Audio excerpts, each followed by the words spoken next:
Bev, thanks very much. Good morning from the GB newsroom. It's 1 minute past 10.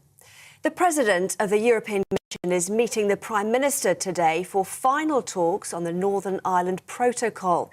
Number 10 says Ursula von der Leyen will meet Rishi Sunak in Windsor to discuss a range of complex challenges around the post-Brexit trading arrangements. The current deal allows goods to be transported across the Irish land border without the need for checks. Downing Street has suggested the talks could lead to a deal after months of negotiations. Former Brexit Minister Jacob Rees-Mogg told GB News Northern Ireland needs its democratic institutions restored.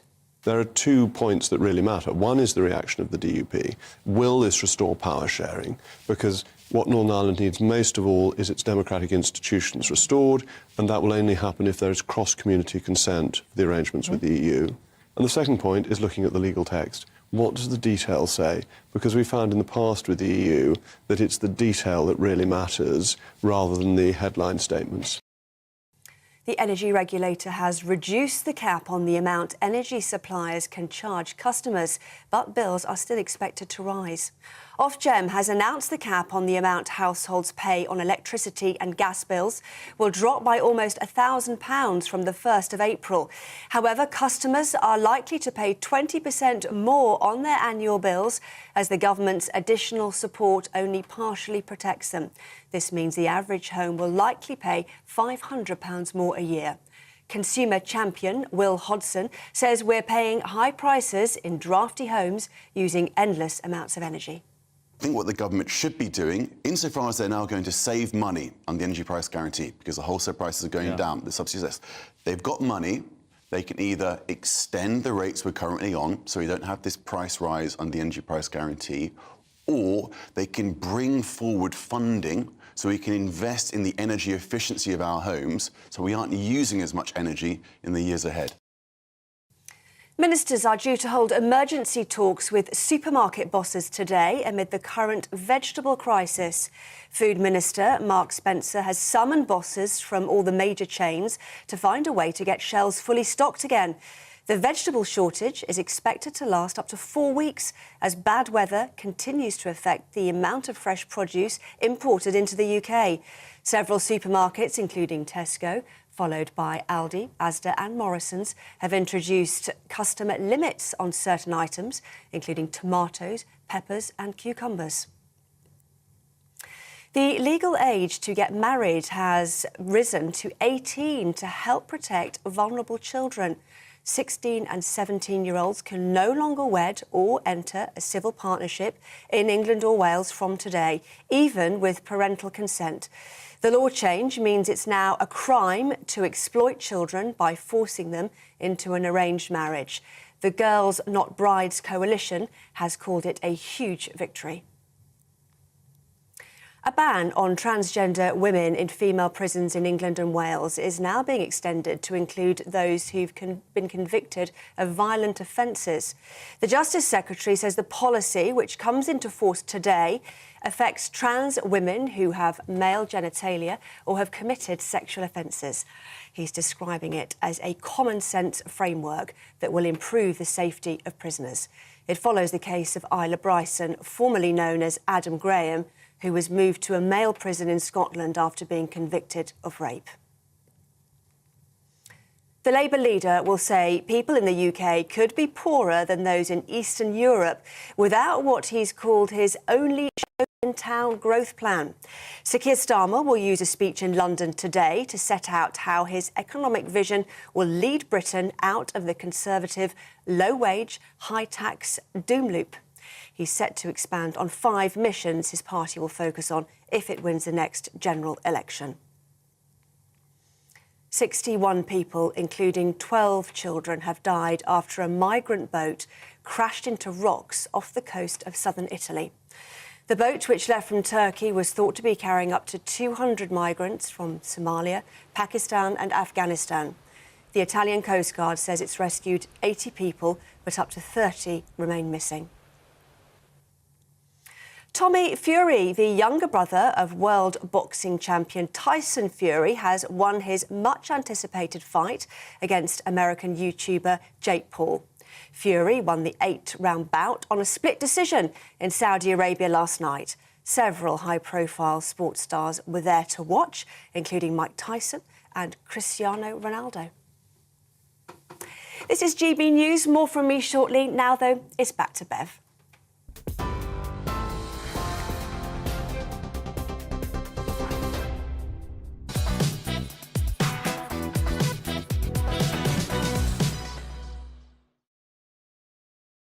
Very good morning to you. So James Bond is facing his toughest enemy yet, the sensitivity reader. His old books are being changed due to language which is deemed offensive and outdated. We're going to be getting our teeth into that shortly. But first, we're expecting a new Brexit deal to be signed today to finally smooth out the spiky Northern Ireland Protocol. EU chiefs are flying to London to meet with the Prime Minister later on. President Ursula von der Leyen will sit down with Sunak in Windsor to finalise the agreement, with the PM claiming that he's won major concessions. Is this new deal going to be better for the whole of the UK? Well, joining me now is Professor Anand Menon, the Director at UK in a Changing Europe. Good morning, Professor.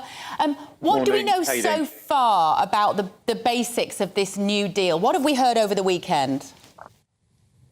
Well, there have been a lot of leaks. Remember, no one outside the Prime Minister's close circle has seen this, but it seems that there are going to be new arrangements for trade with this green and red lane, making it easier to export to Northern Ireland from Great Britain. It sounds as if UK rules on VAT and on state subsidies will apply in Northern Ireland, which wasn't the case before. And it sounds as if they've made some tweak to the role of the European Court of Justice and given Northern Ireland some kind of say over the EU rules that will apply there. So quite significant changes. What we don't know is whether they're enough to pass muster with the people we expect to have their doubts. Which are who, fundamentally? The DUP, primarily, Ursula von der Leyen, also the EU. Who do you think is going to be the hardest contingent for Rishi Sunak to keep happy? Well, I think the work with the EU is largely done. Ursula von der Leyen wouldn't be coming over here today unless a deal was signed and sealed with the EU. I think there are two constituencies Sunak has to worry about. The first is the DUP, partly because what they say will be a signal to the European. Oh, we've lost our guest, unfortunately. That was Professor Anand Menon, the Director at the UK for Changing Europe. We'll see if we can get him back. Let me know what you think on this today, won't you? GB Views at gbnews.uk, because it's a huge day. I don't know what time we're going to hear from Rishi Sunak and Ursula von der Leyen with the detail of this. Over the weekend, lots of people questioning what the detail will be. I will be talking to the DUP a little bit later as well about that. Now, moving on. James Bond is under a woke attack. His books will now be rewritten to remove offensive and outdated language. This follows the news that some of Roald Dahl's novels are being released to protect modern readers from language that is deemed offensive. It begs the question, why are sensitivity readers being employed? Are they a much-needed editing tool, or are they cancelling freedom of expression? Well, I'm joined now by the author and broadcaster Rebecca Reid and the author Stella O'Malley. Good morning to you both. Rebecca, if I can come to you first, you've written several books, and sensitivity readers, you think, are important to make sure you've got the tone right? I think it's a useful tool. I never approve if writers get charged for using them, but I think if publishers are willing to foot the bill, it's a really useful thing to have. You don't have to take every single suggestion that a sensitivity reader makes. But for instance, one of my books was published in America, and they had a sensitivity reader glance over it, and one of the things in there was a joke that made reference to Native American people, and they were like, just so you know, in America this isn't funny. Like, in the UK, people might be okay with it. They won't be here. Do you want to take it out? And I was like, yes, I would really like to take that out. I don't want to upset anybody. It's not important to the plot. It's not important to the line. I can come up with a better joke. And it was a really useful piece of information for me to have. I can understand, Stella, to some degree, books which are written now to get through, that they need a sort of filter with a modern audience. Where do you stand on older texts? James Bond was written in the 50s and the 60s. Where do you stand on those books being re-edited for a modern audience? Are we changing something about the nature of literature in doing that? Yeah, I think we are changing literature. And not only that, we are changing our understanding of how life was at the time. Because history isn't only written by the victors, as they say. History is kind of assimilated through the texts that have been written, through the art, through the kind of music, so that we can get a snapshot of how life was. If we put our 2023 sensibilities on all these texts, we'll lose sight of how life was. We won't know where we've come from. We'll have effectively wallpapered over history. And we presume in a very high-handed and arrogant way that 2023 has it right. And 2023 has the thinking right. And our language is correct. While other people could say at a different time, actually, no, that's not quite right. And they could do it again, and they could do it again. And you'd lose sight completely of what was actually happening in the 1960s, the 1970s, whenever it was written. We have to keep the integrity of what the writer was writing and let the ability and let the competency of the text either stand the test of time or fail the test of time. Well, particularly in these James Bond texts, let me give you a couple of examples. The writer talks about the sweet tang of rape. That has been taken out. Blithering women failing to do a man's work, and homosexuality being a stubborn disability. Actually, those are the ones that are staying. I correct myself. Those are the ones that are actually staying. They've taken out primarily references to ethnicities. So there is the use of the N-word in relation to black people, Stella. That surely has to go in 23. Well, that's a brilliant example of how we are putting a 2023 sensibility on it. We can keep the sweet tang of rape or whatever you said, but we can't put in the N-word because in 2023, that's deemed correct. It doesn't make sense. It's illogical. Both of them are completely offensive and they should be kept and maybe end up in a museum. Maybe they'll end up in a place, archives, so we know that's how life was. That's where we've come from. This is where we are now. We need to have some sort of ability to know. History is really important. And we need to know where we've come from. And we need to know how we've developed and evolved our thinking. And we need to know why people might be so distressed at certain words. And the only reason and ability to know why will be because we knew that's how it was before. That's what attitudes to women were. Because otherwise nobody will believe us effectively because there won't be any proof. Rebecca, let me bring you in. So perhaps it's just a little bit, I mean, it is subjective. It can be nothing but subjective. So how do you square that particular conflict? Yeah, and it is difficult because I do agree that once you pull one thread and you say that one kind of word is not okay, but the attitudes to women are okay, you do get into a difficult situation. It's the same thing that happened with the Roald Dahl situation. Calling a child fat's not okay, but calling a child other things is okay. However, there's two things to remember here. Number one, publishing is primarily a commercial concern. And therefore, this is the estates continuing to try to be modern and approachable and readable. The originals will still exist and should still exist, but I can understand that I would rather not read a book that had the N-word littered throughout it. It doesn't feel like a appropriate or enjoyable beach read at this point, and that's what they're trying to do. They're trying to stay relevant and they're trying to stay modern. I understand that, and I think traditionally stories have always changed and evolved with the years, particularly with the oral tradition. You know, Cinderella is not the Cinderella of 500 years ago or 200 years ago.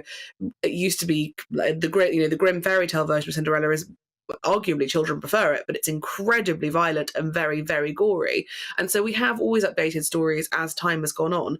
It's not like we used to leave things fixed and now suddenly we started editing them. Every time an estate reissues a piece of work, some edits are made. OK. All right. Thank you both. It's really fascinating. Stella O'Malley there and Rebecca Reid. Thank you very much for joining me. Let me know what you think. I've got a Twitter poll running on this morning, whether you think we need these sensitivity readers or not, at GBNews. But as we spoke about a moment ago, we're expecting a new Brexit deal to be signed today to finally smooth out the spiky Northern Ireland Protocol. Let's go back, if we can, to Professor Anand Menon.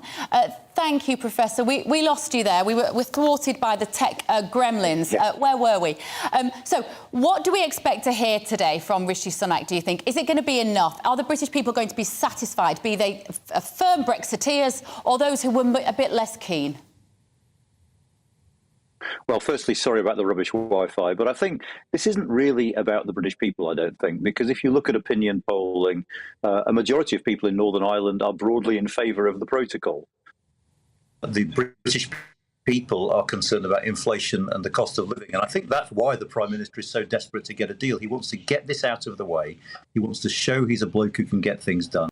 And he wants to gain some immediate benefits from signing a deal on the protocol with the EU, which will be things like UK participation in the EU's research programme, which is potentially quite lucrative for the UK.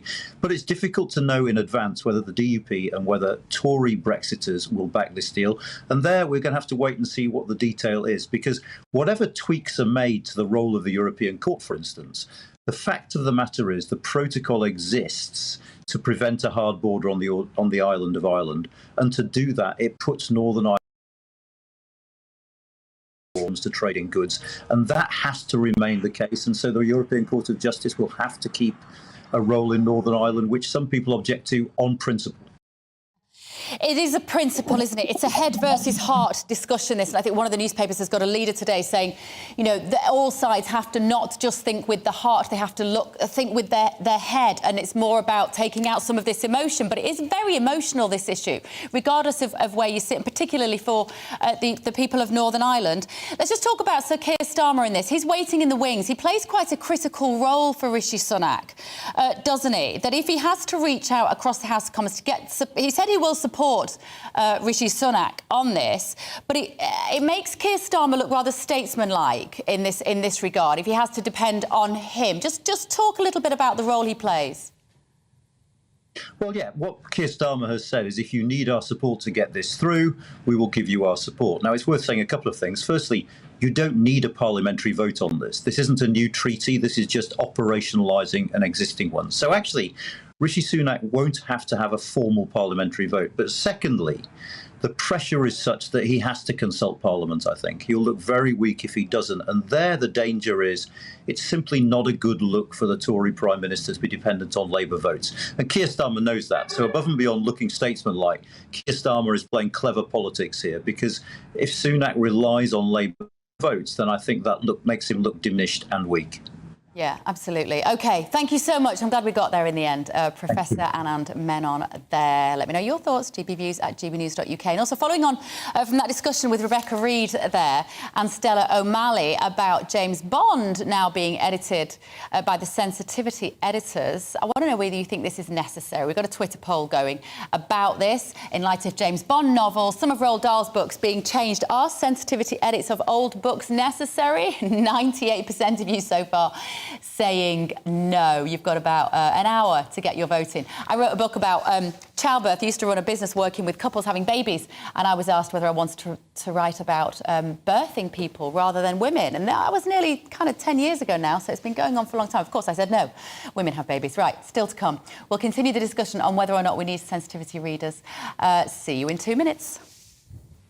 Hello again, I'm Aidan McGivern from the Met Office. High pressure will be in charge of our weather this week, but it won't be entirely dry and sunny. A lot of cloud for today, scattered showers as well, but there is some sunshine about, predominantly towards the west and the south of the UK, and that's because around this high we've got an easterly breeze that's bringing in cloudy skies from the North Sea and scattered showers. We've seen a lot of these showers affecting eastern and central parts of England, into central southern England at times, perhaps East Wales.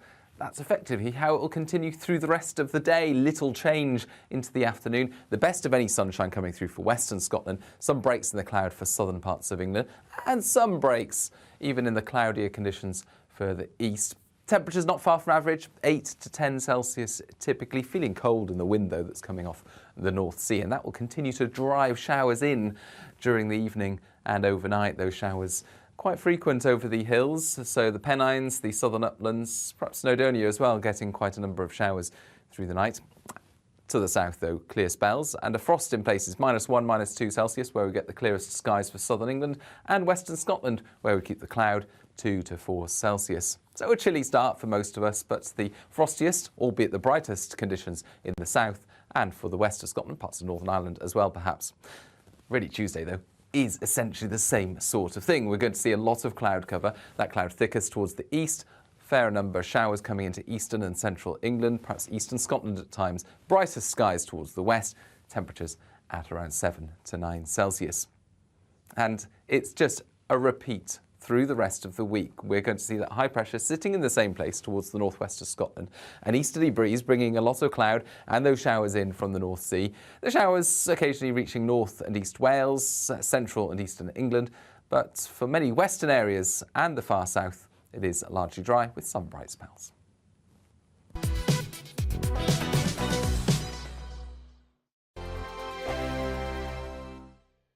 It's all about family, being in people's living rooms, all the interaction and getting to know who our viewers and listeners are. When I was young, my dad used to say, no, stop arguing. I wanted an outlet that would enable me to give my opinion.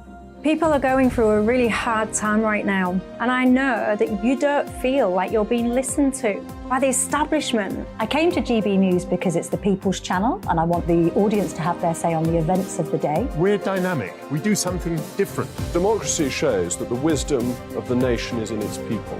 I get to travel to find out what the story is from a personal perspective. The British people aren't fools. We know when we're not being told the full story. We've got to work out how Britain moves forward from this. It's the best country in the world. The establishment had their chance. Now we're here to represent your views. Britain's watching. Britain's watching. Britain's watching. We're proud to be GB News. The People's Channel. Britain's news channel. Hi, Andrew Pierce here. Join me every Friday lunchtime for a proper no-nonsense debrief of the week's events. With special guests in the studio and the GB News team on the ground, I'll be getting you up to date with news, some intelligent discussion and my own sharp take. The weekend starts here with me every Friday lunchtime on GB News, the People's Channel, Britain's news channel. I'm Andrew Doyle. Join me at 7 o'clock every Sunday night for Free Speech Nation, the show where I tackle the week's biggest stories in politics and current affairs with the help of my two comedian panellists and a variety of special guests. Free Speech Nation, Sunday nights from 7 on GB News, the People's Channel, Britain's news channel. Join me, Patrick Christie's, Monday to Friday, 3 till 6. We tackle the day's news agenda like you've never seen before. It's high tempo, high octane, the most controversial topics, and the best guests. You will not be able to take your eyes and ears off it. I'm not afraid to ask the questions that you really want answered. 3 till 6 p.m, Monday to Friday on GB News, the People's Channel, Britain's news channel.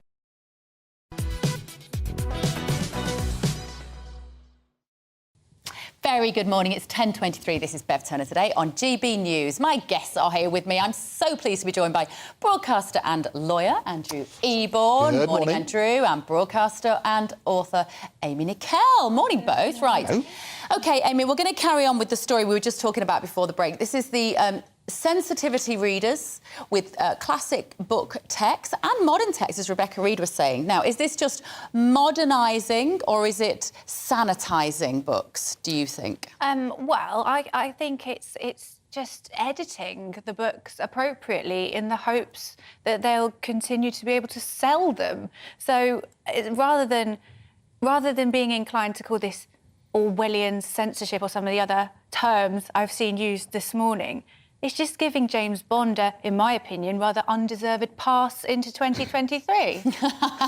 An undeserved pass into 2023, Andrew Eborn. Well, I think it is interesting. Charlie and the Quinoa Factory, I love it. It's got to be good. And they've reversed the decision on Roald Dahl, didn't they? Yeah. Turned around and said, look, we're going to do the original words. I always say the word is mightier than the sword. Can we just say for a moment, I don't think GB News took enough credit for that. What? In terms of influencing we did, didn't the mood we? of the nation, there was no channel that was making more fuss about the ridiculousness of sanitising Roald Dahl than this channel, so I think that's a win. And not only this channel, it was this show, this very show. We sat here, we talked about these glorious things, Charlie and the Quinoa Factory, and it took the nation to its heart, and we did it. We reversed it. But is it different because it was children, it was caricatures, it was comedy? Is it different to James Bond? You have a choice, don't you? The language is horrible if you look at some of it, but so's the language in Chaucer's time, in Shakespeare's time, and so on and so forth. What you need to look at is put it in context. Agatha Christie, she had what was it, and then had the N-word in its original title, and they changed it. I think that's right to change that. There are certain things, but they still keep certain words in. The sweet tang of rape you talked about, they're keeping that in. That's amazing. And you know, blithering woman, a stubborn disability, they're talking about homosexuality, all of those things are being kept in the edits. When you look at the things that have actually been taken out in this round of edits, it's really quite understandable. I feel like this story has just piggybacked off the Roald Dahl thing, and actually this is just publicity for books that perhaps no one's really reading anymore. Is it the fact that James Bond, I think, Amy, the reason this has caught our imagination so much, it is partly because it's coming on the back of the Roald Dahl story, but isn't it also that James Bond is so familiar, not actually as a book character, but as movies? People feel that he is, you know, he is incredibly macho, he is machismo, there's a lot of machismo about him, but then I kind of quite like that. Women don't do well in the books, but they don't do that badly in the modern movies. The women do really badly in the books. But the films have totally moved with the times, and I think perhaps they just want to hang on to that momentum of James Bond's popularity, and for it to endure, we can't have a book with the N-word littered in it, with some of the depictions of black people that are in these books at the moment. And let's not forget that these aren't history books, these are fiction books. And when a lot of them were written, they were intended to be cheap thrillers that were never intended to stand the test of time.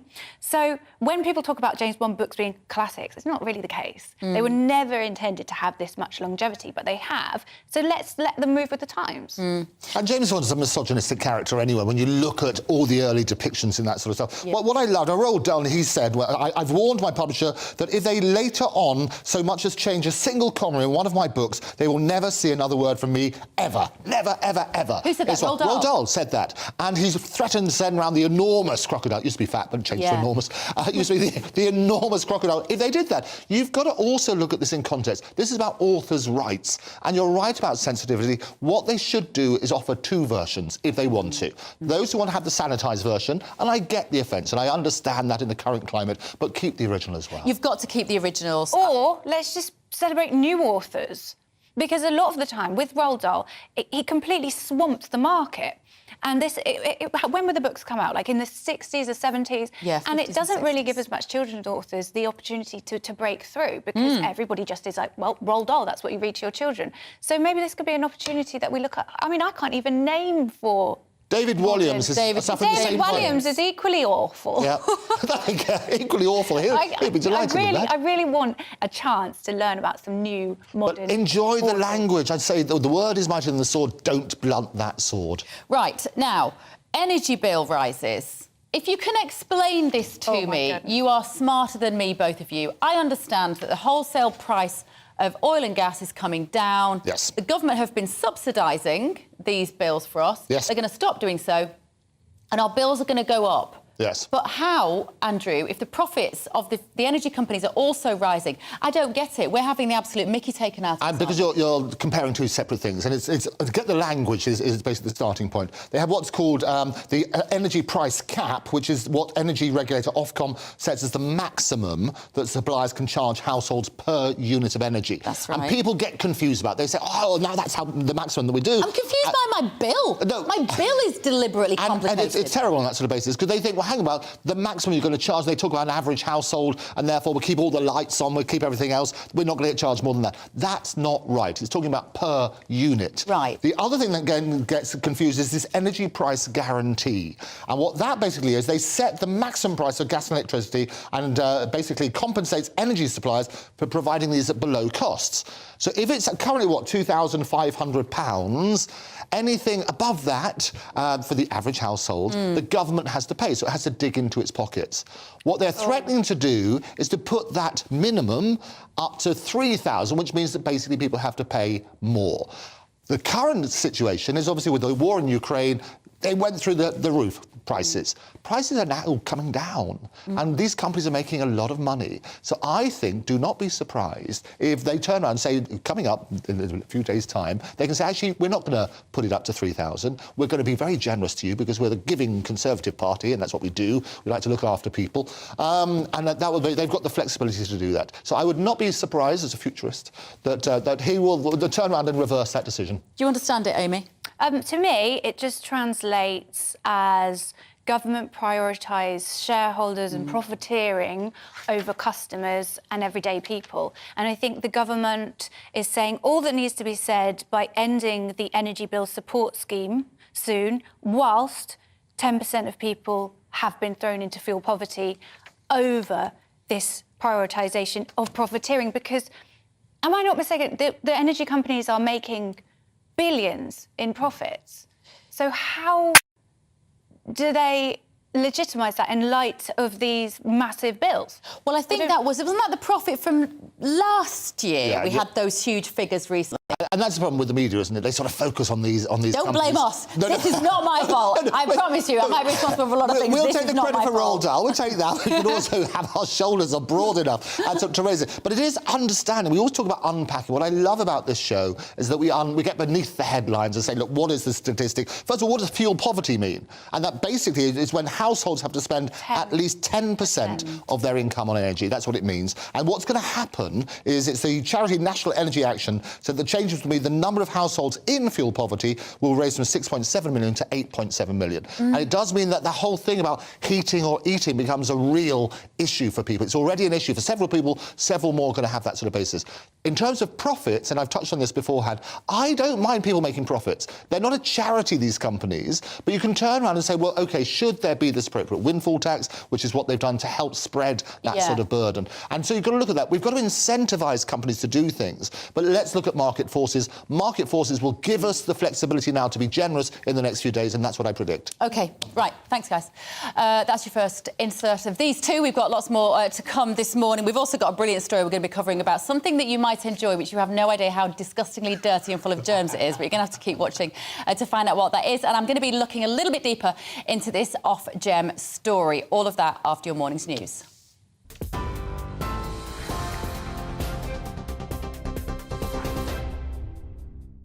Good morning, it's 10:32. I'm Tamsin Roberts in the GB newsroom. The President of the European Commission is meeting the Prime Minister today for final talks on the Northern Ireland Protocol. Number 10 says Ursula von der Leyen will meet Rishi Sunak in Windsor to discuss a range of complex challenges around the post-Brexit trading arrangements. The current deal allows goods to be transported across the Irish land border without the need for checks. Downing Street has suggested the talks could lead to a deal after months of negotiations with Brussels about fixing the protocol. The energy regulator has reduced the cap on the amount energy suppliers can charge customers, but bills are still expected to rise. Ofgem has announced the cap on the amount households pay on electricity and gas bills. It'll drop to $3,280 from the 1st of April. Despite this, customers are likely to pay 20% more on their annual bills, as the government's additional support only partially protects them. This means the average home will likely pay £500 more a year. The Labour leader says he wants to bring the UK back to being a rock of economic stability, but also develop a new model for economic growth. In a speech in London, Sir Keir Starmer is setting out how his economic vision will lead Britain out of what he calls the Conservative low-wage, high-tax doom loop. He's warning people in the UK could be poorer than those in Eastern Europe without what he's called his only show-in-town growth plan. A new model for economic growth, growth from the grassroots, where wealth is created everywhere, by everyone, for everyone. Raise our collective sights beyond the day-to-day, deliver the long-term solutions our country needs. So here in this document, the mission: secure the highest sustained growth in the G7, a measurable goal. TV, online and DAB Plus radio, this is GB News. Now it's back to Bev.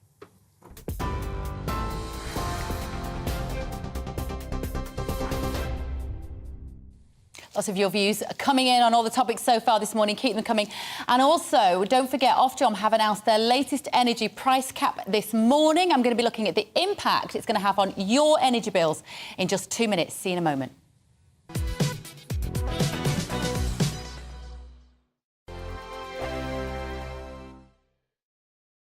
I joined GB News because I was sick and tired of not hearing my views being represented, not just mine, but so many people that I knew and spoke to. I just couldn't get my voice out there. I couldn't say anything. I couldn't do anything. Whatever the narrative was, I kind of had to follow it. GB News is there to provide a voice for those who have been ignored by the establishment media. We think different things, we've got a different style. GB News is here to be optimistic and positive about the future. It's real kind of dynamic and flowing, with the audience very much at the heart of it, like a big family. Here at GB News, we talk about the things that matter to you. Hearing the voices from right across our towns and cities, especially our towns. All sides of the argument represented with a heavy dose of opinion We're on a mission here to make a difference. And the GB News family really is here for you, and whatever time of day you can watch or listen. Britain's watching. Britain's watching. We're proud to be GB News, The People's Channel. Britain's news channel.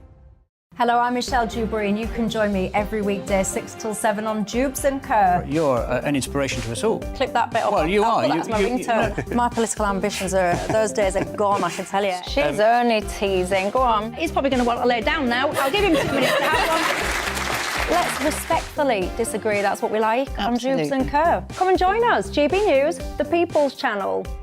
Michelle Dewberry, weekday evenings at 6 o'clock. Westminster is going around in ever-decreasing circles, followed by the media. Britain is broken.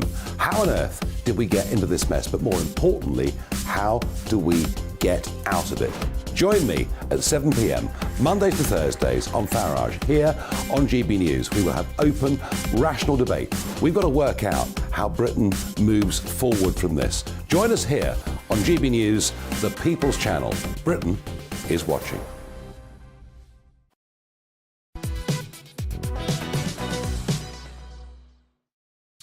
Welcome back. It's 10:37. This is Bev Turner today on GB News. A few of your views. We're talking about this bond censorship. Sensitivity readers. George has said, would these woke idiots that are censoring our books listen to rap music and censor that? I don't think so. Don't get me started on that one, George.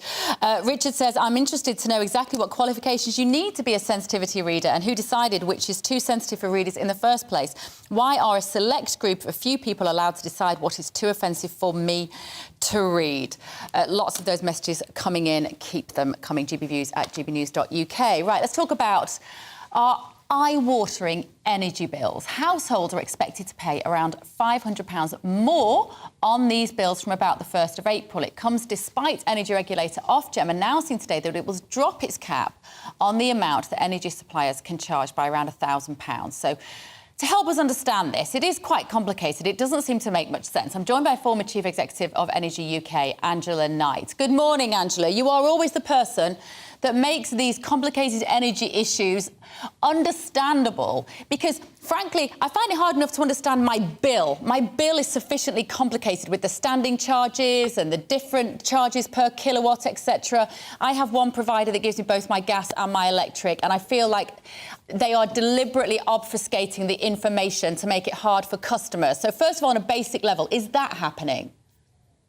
No. What's happening is on your bill are added lots of other things. So things like, the cost of the networks, that's both the high pressure gas main or the high voltage electricity that crosses the country and the low pressure and low voltage networks that distribute to our houses. So that's on your bill. Also on your bill is things like what they call the social costs. That's we are all paying for insulating of some of the homes in this country. And the other big chunk on the bill is what we often refer to as the green policies. That's the subsidies for wind and other renewables, which is currently taking place. So I'm not surprised your bill's complicated because it's got all those sorts of things on. And, they do identify it. But when one looks at the bills and you think of gas and electricity, your energy, you think that's all you're paying for. And, of course, you're not. Now, if we come to today's issue, which is the cap, I think that a lot of that's got itself a bit complicated up as well, because what you're looking at across the rest of this year is falling gas and electricity prices. So we won't be paying £3,000 for a year in a falling gas and electricity environment.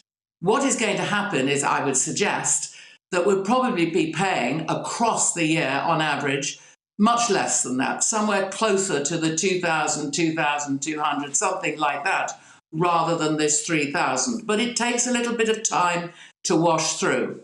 So it's whilst I do accept it's how it's being portrayed, that you're going to be paying, this average, however they calculate it, and 3,000 a year, the answer is no, you're going to be paying less. It's just where the caps are shuffling at this moment in time. The caps will come down.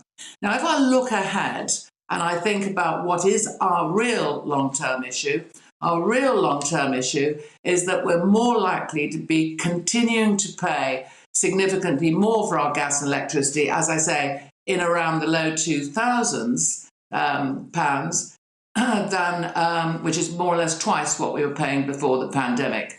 So we need to work out how we operate, all of us, domestically and in industry, in an environment where our gas and electricity prices are higher than that which we used to expect and to a certain extent actually enjoyed, because we did have cheap energy in this country.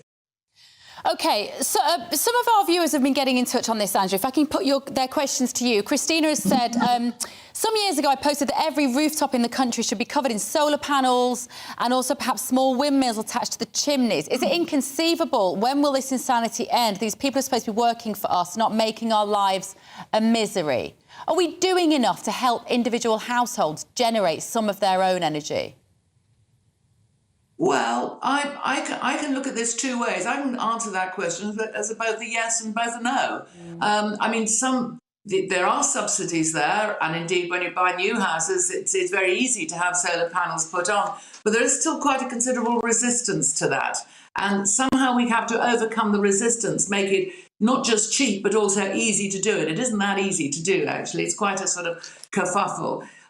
We somehow have to accept better as a population that we have our own responsibilities about insulation, about use, about solar and so forth, and not just say it's somebody else's. Yes, I do agree that some subsidies are immensely helpful and that they should be considered as well, and they need to be part of the mix. But we do have quite a range, you know, across this country of incomes. And so it's not just everybody's got to get a subsidy. You do need to have subsidies somewhere, but you need to have an acceptance level as well. And one of the areas, of course, which we do need to pursue, and I'm minded of that, having seen the wind farms, is the small-scale nuclear reactors. We need to get on with those quickly as well. Yeah. What can people do, Angela? Is there anything we can do? I know that probably 6 months ago, maybe less, there was talk of don't bother trying to change your energy company. There are no better rates available, and indeed, energy providers weren't taking on new customers. Has that changed now? Not yet, but I think it will do. Certainly the one that I'm with sent round an email fairly recently to say, you know, there ought to be a point in time, and I would agree with that, when looking to switch could be useful. Could I pick up a point about, we tend to say energy companies, and we sort of encompass everybody in those energy companies. The energy suppliers are not the companies who've been making much money, if any money. And we've seen that because so many of them have found themselves unprofitable and have gone out of business. Those that are making the money are the big international oil and gas explorers. And of those, some, yes, maybe UK listed, but we can't necessarily tax them on everything that they earn in different countries around the world. What we do tax them on is that which they earn within the UK. And their oil and gas drilling in the North Sea, in total, they pay in tax 75%, which I think is the highest tax on profits around the world. So I think that, if I may say, when we discuss this matter, it is, as you said at the start, it's complicated. And it's ever so easy to jump on something, and that's something saying, that's wrong, or that's wrong, we need to do this, we need to change that, when the reality of it all is that in this rather complicated world of energy, there's things that you need to do at the short term, which is help those who are at the poor end of society, and that is going to continue regardless of caps. We need to look across the year and see that overall our energy bills are going to be lower, most likely, than the £3,000 talked about today on an average basis. And we've got to get that energy security, the plan, if you like, in place for the future. And I would put in all that a social tariff as well, because I think a social tariff, which is not an unusual thing to do, is a subsidised tariff, and again will help on the long term the poor ends of society, because you can't keep saying, oh, we'll shove a bit in here and shove a bit in there. And we personally have got to think about our own insulation too. Yeah, absolutely. Right, thank you so much, Angela. Angela Knight there, former Chief Executive of Energy UK, always an absolute font of knowledge and common sense. So Prime Minister Rishi Sunak and the European Commission President are due to hold final talks on a new post-Brexit deal for Northern Ireland later today. Could this new deal actually benefit Britain, or is it a watered-down Brexit? Before we get into that, though, my guests are still here, broadcaster and lawyer Andrew Eborn and broadcaster and author Amy Nickel. Right, we're going to talk a little bit now about a name that we haven't mentioned mentioned for a while. Quite happy about that. We've got to mention it today. Matt Hancock. Hey. He set up his own TV company after his reality show appearances. What's he going to do? You've got a TV company. I've got a TV, Octopus TV. Wonderful. His company is called Green Hazel, which he's set up. Because Green Hazel? Green Hazel. Does that sound fun? Why has he called it that? Well, because of his eyes. Oh, shush. my goodness. You are joking. I'm making it up. Oh, but I can imagine it could well be because of his eyes. We should ask him. be. Well, the West Suffolk MP, as you know, he came to fame in the reality show, which basically earned him 320 during the pandemic for me. But in terms of then reality he cashed in on his fame, he did. £320,000. He gave lots to charity. £10,000. £10,000. I'm slightly sarcastic. Of the 320,000 for appearing in that glorious I'm a Celebrity, and people said, sorry, who's a celebrity? Was the sort of general question. He also appeared in Channel 4's celebrity SAS Who Dares Wins. So the idea is he's going to do lots more of this sort of stuff. He quite likes this business. And so that's what he thought. He would set up his own production company, his own TV company, to manage his glorious talents. What do you think? Go on, Amy. I think a lot, but go on. I mean, he just really, really wants to raise awareness of dyslexia. Remember, it's all about that. No, he wants to be. He wants to just be famous. Big star, yeah. But what do you think he's got his eye on? Because I'm thinking it's Strictly Come Dancing. Oh, he can't do another reality show. He can't do another reality show. Love Island was the joke, wasn't it? The Brit Awards, Mo Gilligan sort of said he could go along. He sort of said, I've had a word of security. Do not worry, Matt Hancock will not be here, but you'll catch him on some show, the comedian said. He'll be on Casamore tomorrow night. In his jeans and his roll neck, just depending on people having such a short memory. They have. I mean, you talk about balance, though. The fact is, we've got to remember that he did better than most politicians in I'm a Celebrity. He came third or something, didn't he? Well, yes, whilst, infuriating the rest of us who thought that, frankly, he had some serious questions to answer about behaviour in the last 3 years. And he still does. And he's going to answer those questions, because that's all going to happen, apart from in the Pandemic Diaries, which is almost outselling Spare. So you've got to look at those sort of things. It's got to also turn around and say, he's popular. Now, a lot of people don't like that, but he came third in a really highly rated TV programme. I find it incredibly baffling that there's an appetite for him to be on these types of shows and that he could be perceived as popular.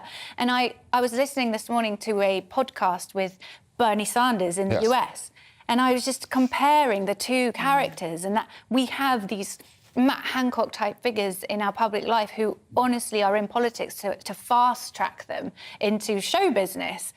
And I don't think you get that with a serious politician. Like imagine Bernie Sanders doing this. It's ridiculous. It would never happen.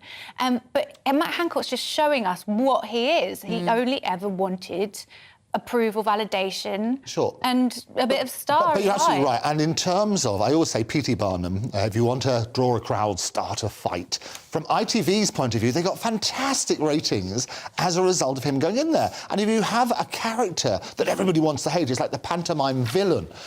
It works on that sort of premise. So he will make fortunes from this, whether we like it or not. And we've all got strong views, I know. And I remember watching the key protagonists of COVID lockdown policy and medical ethics going out of the window and years of understanding of virology just being ignored. Yeah. And I remember saying, all these characters who are in this performance are going to ride off into the sunset. Absolutely. There'll be no form of recourse, and they will make millions, billions between them out of this and how they've pulled the strings of this particular performance. But, well, let's see what kind of TV programmes he wants to make. I'm available, Matt Hancock. If you want a little sit-down chat, little interview. Love to have you in any time. There you go. I have a few questions. Right, what we're talking about now. Do you want to talk about the thing in your house which is absolutely filthy, if you're lucky enough to have one? And what would you guess it is, to start with? So, how do you like a hot tub? I like a hot tub, I can't lie. I like a hot tub. Do you like a hot tub, Amy?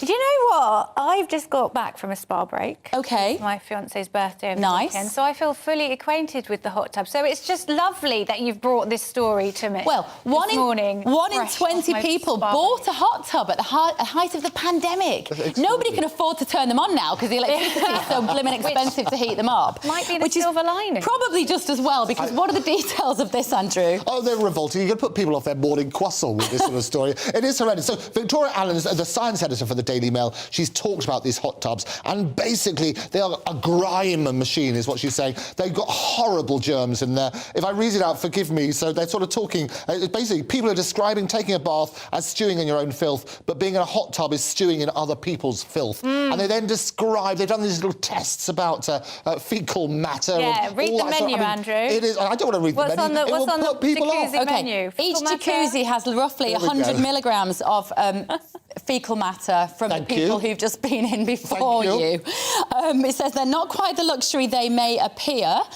Apparently, you have to check. Nobody checks their filters. Nobody keeps them clean enough. If they smell really strongly of chlorine, if you go to your local leisure centre or, you know, the pool, you might be a member of whatever. That was the worst bit for me. If it smells of chlorine, the cleaner it is. But when actually, the more it smells of chlorine, the more sweat is in it, because that's the smell of the chlorine reacting with you're right. in the water. And this Dr. Freestone gives advice. They say a good way to judge is to wipe your finger along the rim. And see if it's slimy. And see if it's slimy with bacteria. I mean, come on.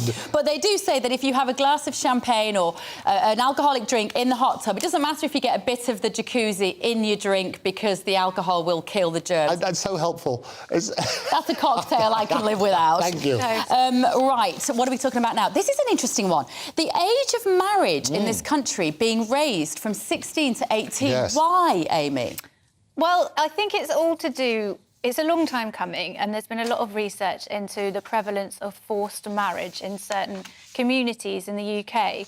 And there's quite a lot of charities and movements that are saying this needs to be clamped down on. And I think this is good because it's a step, finally, for the government to show that they are serious about tackling violence against women and girls, because this plays a part in it. So now, even with parental consent, a 16 or a 17-year-old cannot get married, and they have to wait till they're 18. But what an extraordinary sign of our times, Andrew, that we've had to change centuries, decades-old law in this country because there are certain immigrant communities who are abusing that law.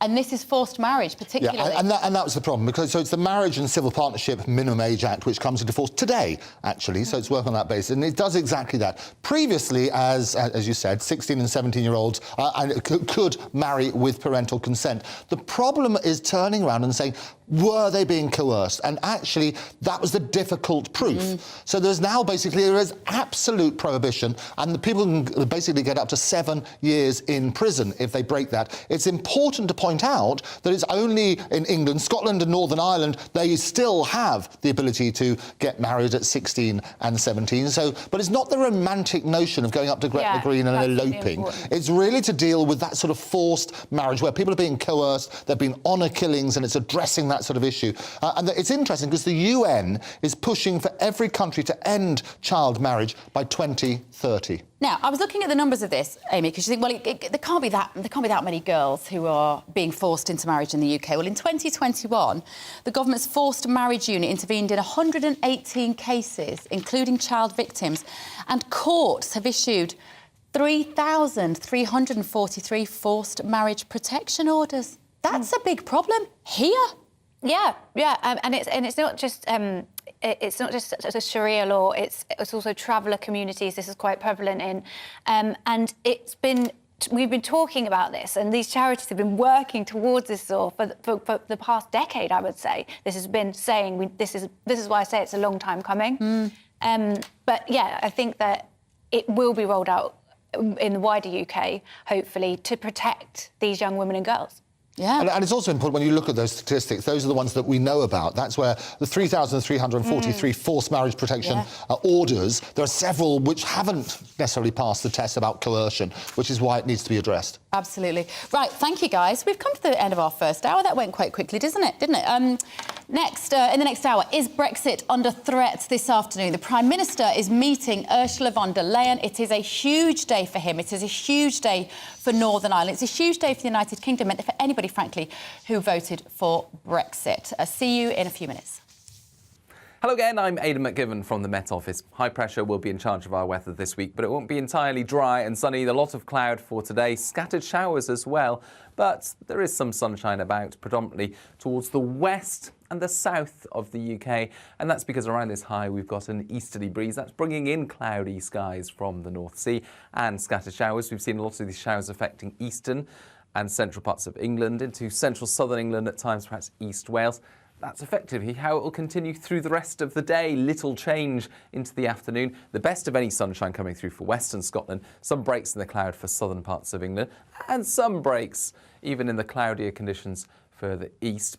Temperatures not far from average, 8 to 10 Celsius typically. Feeling cold in the wind though that's coming off the North Sea, and that will continue to drive showers in during the evening and overnight. Those showers quite frequent over the hills, so the Pennines, the southern uplands, perhaps Snowdonia as well, getting quite a number of showers through the night.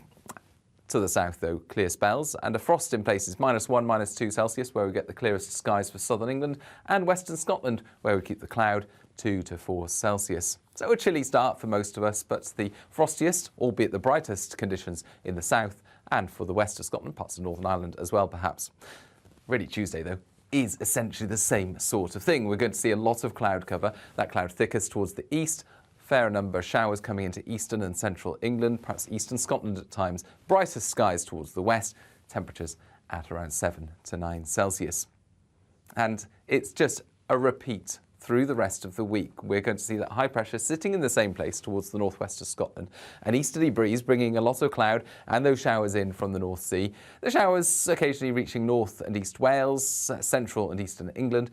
But for many western areas and the far south, it is largely dry with some bright spells. I'm Jacob Rees-Mogg, the Member of Parliament for North East Somerset and a former government minister. For years, I've walked the corridors of power in both Westminster and the City of London. I campaigned in the largest democratic vote in our island story. I know this country has so much to be proud of. We need to have the arguments, the discussions on how we make it better. The wisdom of the nation is in its people. Vox Populi, Vox Dei. That's why I'm joining the People's Channel. Join me Monday to Thursday at 8 p.m. on GB News, Britain's news channel.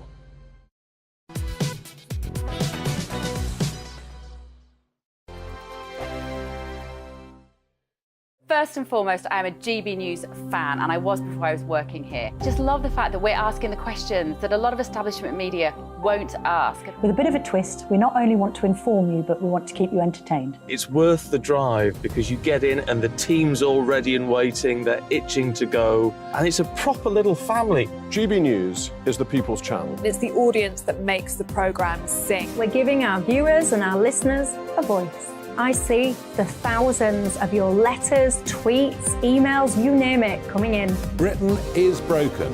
How on earth did we get into this mess? But more importantly, how do we get out of it? The establishment had their chance. Now we're here to represent you. It's time for something different. It's time for GB News. I'm very patriotic. I believe in Britain. Our best days lie ahead. Britain's watching. Britain's watching. Join us here on GB News. The People's Channel. Britain's news channel. Monday to Thursday, 9 p.m. till 11 p.m. Join me, Dan Wootton. I'll bring you the sharpest takes and hottest debates. Do you not believe in prison? I don't believe in prisons. I'm completely stunned. I guarantee you there'll be no spin, no bias, no censorship. I actually was personally quite offended by it. And no reason to go to bed. So I guess they've always been quite woke. That's Dan Wootton tonight on TV, radio and online. Monday to Thursday from 9 p.m. till 11 p.m. on GB News. The People's Channel, Britain's news channel. I'm Simon Evans. Join me on GB News for Headliners at 11 p.m. What's the scoop? I'll be joined by two of the country's top comedians. That's right. As we take a look at tomorrow's newspapers tonight. We're going to get into trouble. If it's a big story, we'll be covering it. Spill some tea on him. There we go. But we'll also have some fun. I wouldn't stick up a bank. My father didn't love me. So anyway. Headliners every night from 11 on GB News, the People's Channel, Britain's news channel.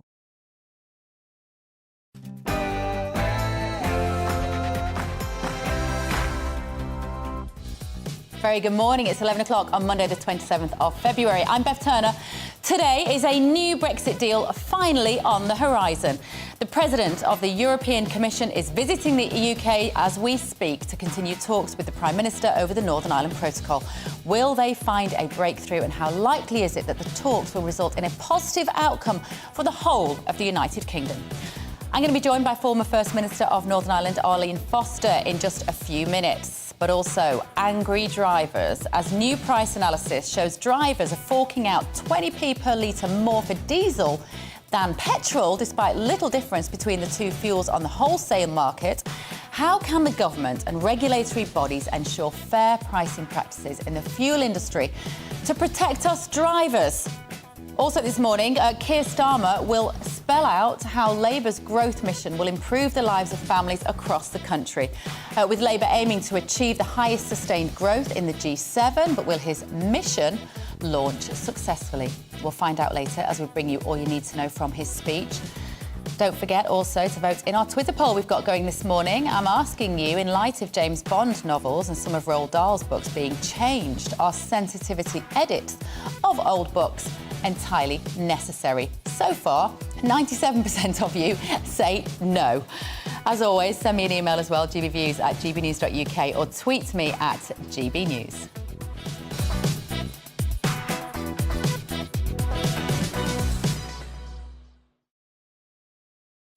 Hope you had a great weekend. Now, we've spoke about ChatGPT a few times on this show. There are now concerns the technology will soon take our jobs. Let me know what you think on that and other stories this morning.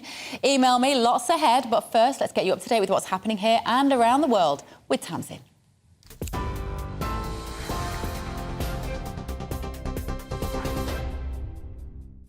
Bev, thank you. Good morning from the GB newsroom. It's 2 minutes past 11. The President of the European Commission is meeting the Prime Minister today for final talks on the Northern Ireland Protocol. Number 10 says Ursula von der Leyen will meet Rishi Sunak in Windsor to discuss a range of complex challenges around the post-Brexit trading arrangements. Downing Street has suggested the talks could lead to a deal after months of negotiations. Former Brexit Minister Jacob Rees-Mogg told GB News Northern Ireland needs its democratic institutions restored. There are 2 points that really matter. One is the reaction of the DUP. Will this restore power sharing? Because what Northern Ireland needs most of all is its democratic institutions restored, and that will only happen if there is cross-community consent for the arrangements with the EU. And the second point is looking at the legal text. What does the detail say? Because we found in the past with the EU that it's the detail that really matters rather than the headline statements. The energy regulator has reduced the cap on the amount energy suppliers can charge customers, but bills are still expected to rise. Ofgem has announced the cap on the amount households pay on electricity and gas bills will drop by almost £1,000 from the 1st of April. However, customers are likely to pay 20% more on their annual bills, as the government's additional support only protects partially. This means the average home will likely pay £500 more a year. The Labour leader says he wants to bring the UK back to being a rock of economic stability. So Keir Starmer used a speech in central London to set out his economic vision, saying Britain needs certainty, but also change in order to achieve that goal.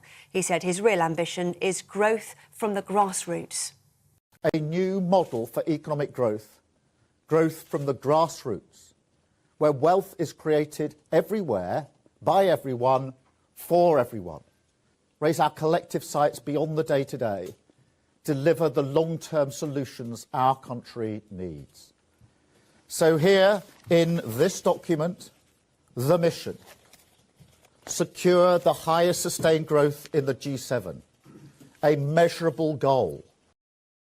Ministers are due to hold emergency talks with supermarket bosses today amid the current vegetable crisis. Food Minister Mark Spencer has summoned bosses from all the major chains to find a way to get shelves fully stocked again. The vegetable shortage is expected to last up to 4 weeks as bad weather continues to affect the amount of fresh produce imported into the UK. Several supermarkets, including Tesco, followed by Aldi, Asda and Morrison's, have introduced customer limits on certain items, including tomatoes, peppers and cucumbers. The legal age to get married has been raised to 18 to help protect vulnerable children. 16 and 17-year-olds can no longer wed or enter a civil partnership in England or Wales from today, even with parental consent. The law change means it's now a crime to exploit children by forcing them into an arranged marriage. The Girls Not Brides coalition has called it a huge victory. NHS physiotherapists are planning their biggest strike to date next month after accusing the government of refusing to negotiate over pay. The Chartered Society of Physiotherapy says 4,500 of its members at 56 trusts in England will strike on the 22nd of March, following 2 strikes already this year. It's describing the action as significant escalation of the dispute. Meanwhile, the CSP has said progress has been made with governments in Scotland and Wales regarding offering physiotherapy staff a better pay deal. Tommy Fury, the younger brother of world boxing champion Tyson Fury, has won his much-anticipated fight against American YouTuber Jake Paul. Fury won the 8-round bout on a split decision in Saudi Arabia last night. Several high-profile sports stars were there to watch, including Mike Tyson and Cristiano Ronaldo. The Northern Lights that were seen across the UK yesterday could appear again this evening. That's according to the Met Office. Members of the public captured the lights in Scotland, North Wales, Cambridgeshire and Shropshire. But there was a rare sighting in southern England as the aurora lights also reached as far as Kent and Cornwall. What a treat. This is GB News. More from me shortly. Now, though, it's back to Bev.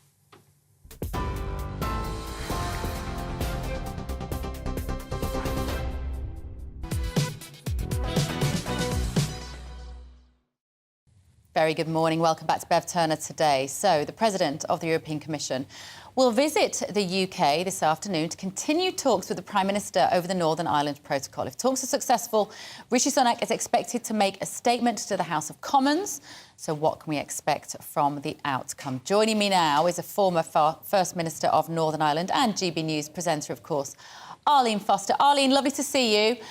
Very big day for you, big day for the DUP, big day for Northern Ireland. Are you hopeful of a satisfactory outcome? Well, unfortunately, I'm not. I would like to be hopeful of a satisfactory outcome, but as we've heard from members of the DUP this morning, they don't have the text as yet. They've been given a sense of the direction of travel, but there's been no confirmation of what it actually means for Northern Ireland, for its trading rules with the rest of the United Kingdom, or indeed for the sovereignty issue, which was exposed in the Supreme Court judgment just a couple of weeks ago. So I'm afraid we don't know what's in the deal yet until we see the text. We're not really much further on, and this is all speculation, I'm afraid, Beverly. Why would it have been the more sensible thing to do you think, for Rishi Sunak to have included the DUP earlier? To have you sat down working out the detail as opposed to presenting you with it as a fait accompli? Well, of course, it would have been much more sensible to have involved the leadership of the Democratic Unionist Party because the whole purpose of this is to have devolution up and running again in Northern Ireland and have a stable society here. And the fact that he didn't involve the DUP, he was just making the same mistakes as Theresa May unfortunately made back in 2017. So it really is very frustrating that people don't learn from mistakes when they are made, but in fact just repeat the same mistakes and expect to get a different answer, Beverly, which of course is the definition of insanity, as you probably know. So what do you think the chances are of Stormont being reinstated at some point in the next couple of weeks, of a functioning government being back in Northern Ireland? What are the chances of that, Arlene? Well, I think the DUP will take their time over this. They will want to look into the text to see what the ramifications of the agreement is for Northern Ireland, for the sovereignty issues, for the trading issues. Some of the issues that were dismissed as being unicorn solutions back in 2019 appear to be back on the table again, such as trusted trader, such as dealing with digital solutions to gather intelligence on the movement of goods. So I welcome that, because I think those issues should have been used right at the beginning of this whole process. But they'll be keenly wanting to see what the role of the European Court of Justice is in Northern Ireland for the future. Of course, the role of the court is only symptomatic as to which organisation makes the rules and the laws for Northern Ireland. Is it London and Belfast, Or is it Europe, where we have absolutely no say in those rules, or indeed have no way of changing them before they become operable in Northern Ireland? So that will be a key test as to whether the European Court of Justice has a role in Northern Ireland. That idea of the principle, of the heart, of the emotion, of the history, I understand the concerns that you have about that. On the more practical level of the trades, the green line for goods going from the mainland of the UK over to Northern Ireland, and the red line with them going further through and down to the southern half of the island and over to Europe. Are you happy with that particular proposal? Well, again, unfortunately, we don't know what the current level of detail is on that, because is it a completely green lane, or are there some oversight checks? It appears to me that the Deputy Prime Minister, Dominic Raab, was suggesting that it wasn't a completely green lane, that there would still be some checks involved in that lane and an oversight as to the trade flows. So I think the DUP will want to check what it actually means in terms of those goods coming from GB into Northern Ireland. Is the integrity of the single market of the United Kingdom intact, or is there still a role for the European Court in terms of goods coming from Great Britain into Northern Ireland? That's a key element as well. OK, all right. Thank you, Arlene. No doubt you will be on GB News probably later in the day. Arlene Foster there. So joining me now for a little bit more reflection is political correspondent Tom Harwood. Good morning, Tom. What do we know about this meeting between Rishi Sunak and Ursula von der Leyen this afternoon? We've heard there from Arlene, it's not going to be a simple solution, is it? There's still going to be a time lapse whilst everybody pores over the detail of this agreement. Yes, I wouldn't expect any snap judgments today, not from the DUP, not from the European Research Group, not from any serious thinker around this deal. The real text of what has been agreed will matter, because it will be attempted to be presented by the government in one particular way, and of course there may well be differences of opinions in terms of what any legal text agreed actually means. But what we're seeing today is a very carefully coordinated attempt to present this deal in the best possible light. Number 10 are saying final negotiations are happening here at number 10 later today when Ursula von der Leyen visits Rishi Sunak. I don't think many people believe that the final negotiations are actually happening between the Prime Minister of the United Kingdom and the President of the European Commission. The final details have been agreed by negotiators, have been already agreed overwhelmingly likely, and this is about selling the deal.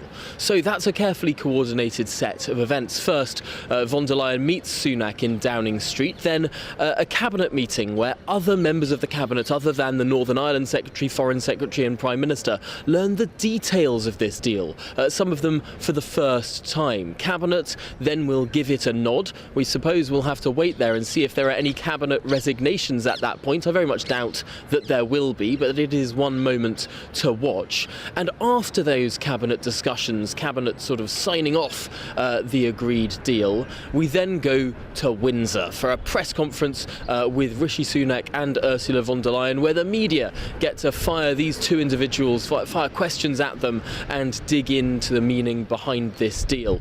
Journalists will be getting a private briefing a little bit later today about the meat of the deal as well, and more will be understood as the day goes on. But as I say, as I stress, I don't think that we will have these clear decisions from key players in this game until much later today or potentially tomorrow.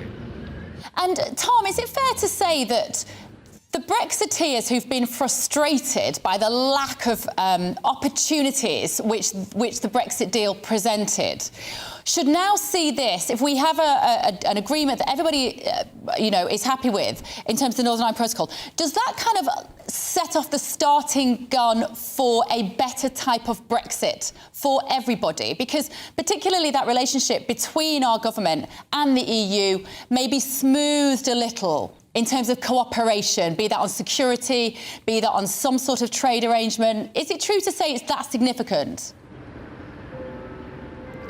There are many elements of UK-EU cooperation that have been held up by the divisions over the protocol. The most notable, perhaps, is the Horizon Research Funding Scheme, this sort of pan-European way to divvy out money to different research institutes and universities and the like. Now, as a result of the trade and cooperation agreement, the withdrawal deal that Boris Johnson got in the end of 2020, the UK should have access to Horizon.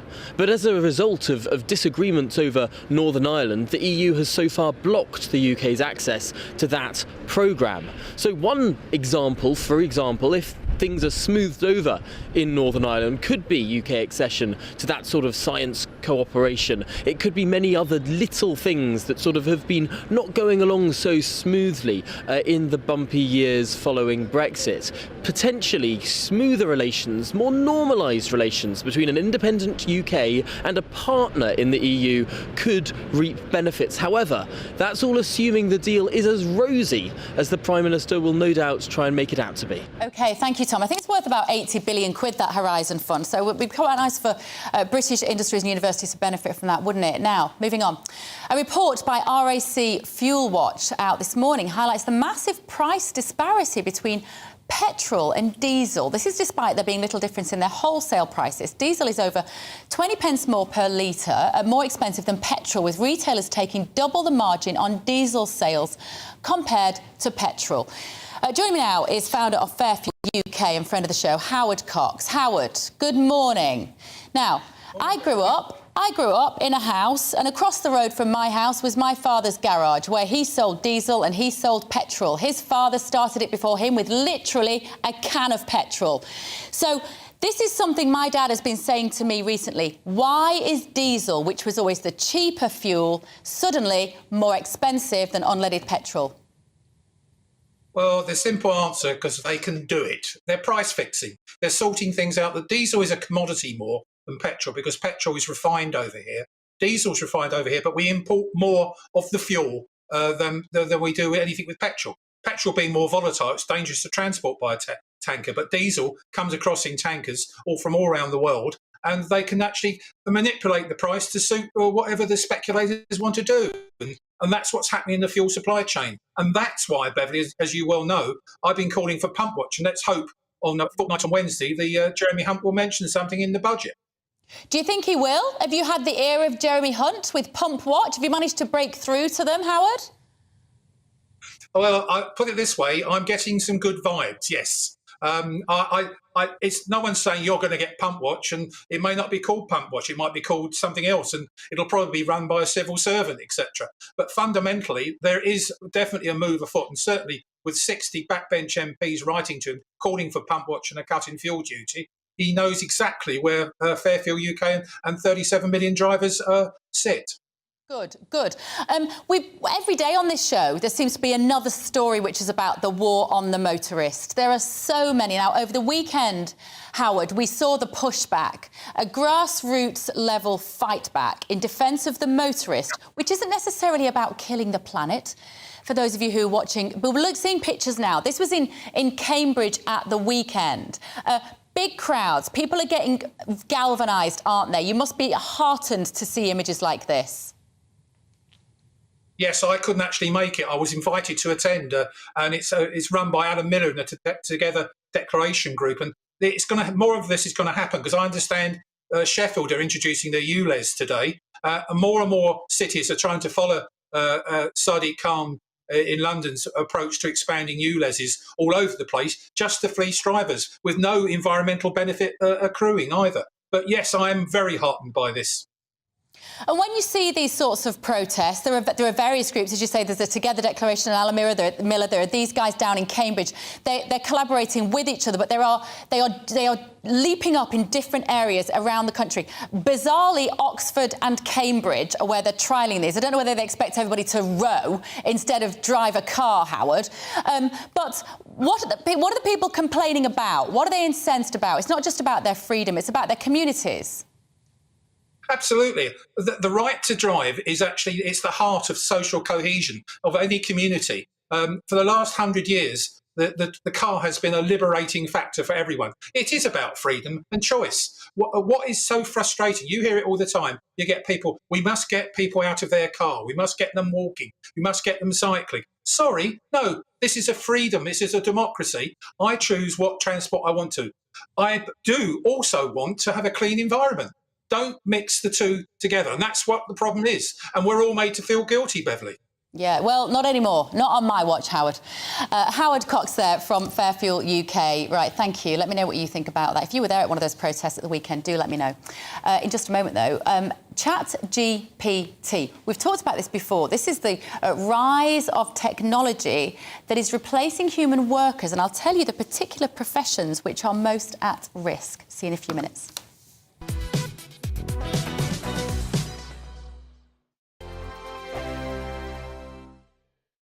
It's all about family, being in people's living rooms, all the interaction and getting to know who our viewers and listeners are. When I was young, my dad used to say, Nana, stop arguing. I wanted an outlet that would enable me to give my opinion.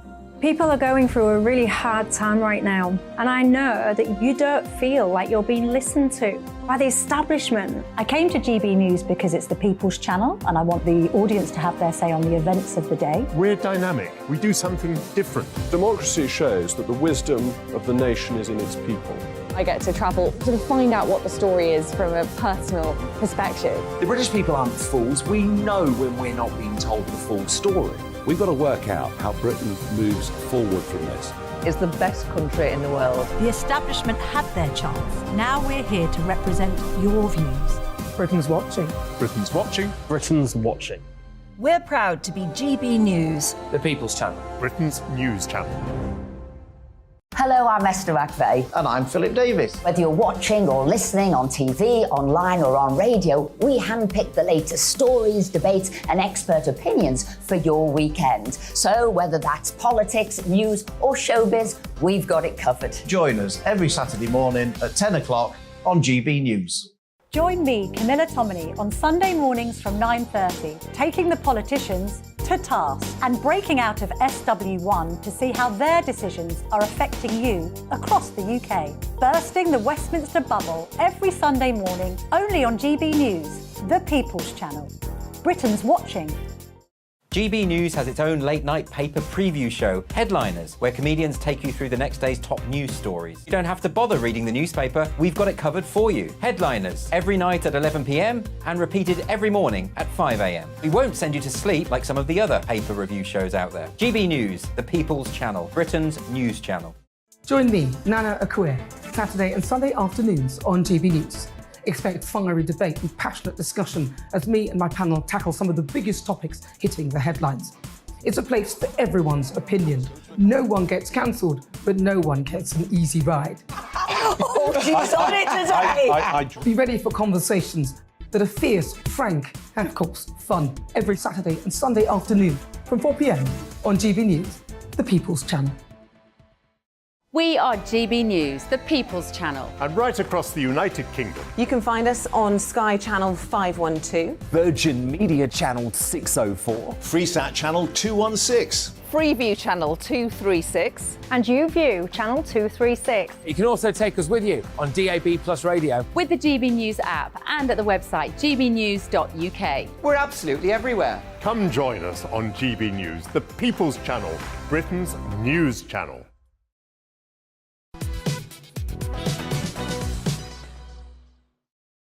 It is 11:24. This is Bev Turner today on GB News. Thank you for joining me. I nearly asked Tom this question, Tom Harwood, when I heard that Rishi Sunak was meeting Ursula von der Leyen in Windsor. I nearly said to Tom, do you think she's going to pop in and see the King? Well, news has just broken. The King will hold an audience with European Commission President von der Leyen later this afternoon at Windsor Castle. A palace spokesperson has said the King is pleased to meet any world leader if they're visiting Britain, and it is the government's advice that he should do so.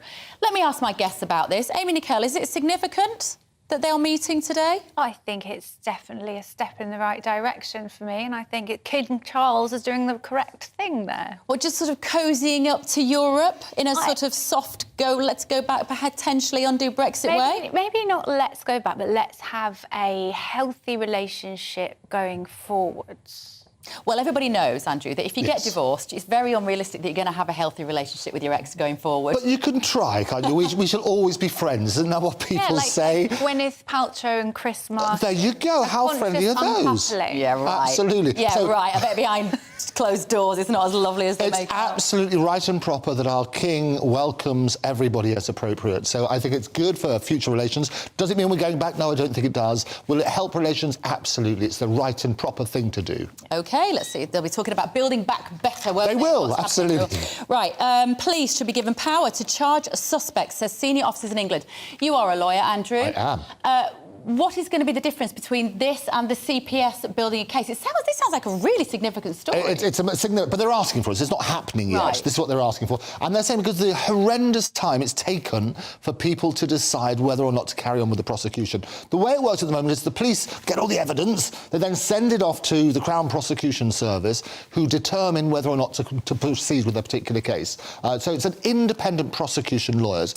They're saying for certain crimes, like domestic abuse, harassment, burglary, robbery, theft, knife crime and violent crimes, they're basically saying they want to make sure that we can do this a lot quicker. So the police are saying we should be able to have the power to make that decision. They also quote in this report, and I always say statistics, lies, damn lies, and statistics. They say in March 2015, 16% of crimes were resolved with a charge and stroke or summons, and now it is 5.6%. And they're blaming that on the slowness and the backlog in the system. And actually, backlogs are really bad for everybody. They're bad for the lawyers, they're bad for the witnesses, they're bad for the victims, but also for those who are accused. The defence want to get on with it because innocent people, if they're accused, want to make sure they have their trial quicker.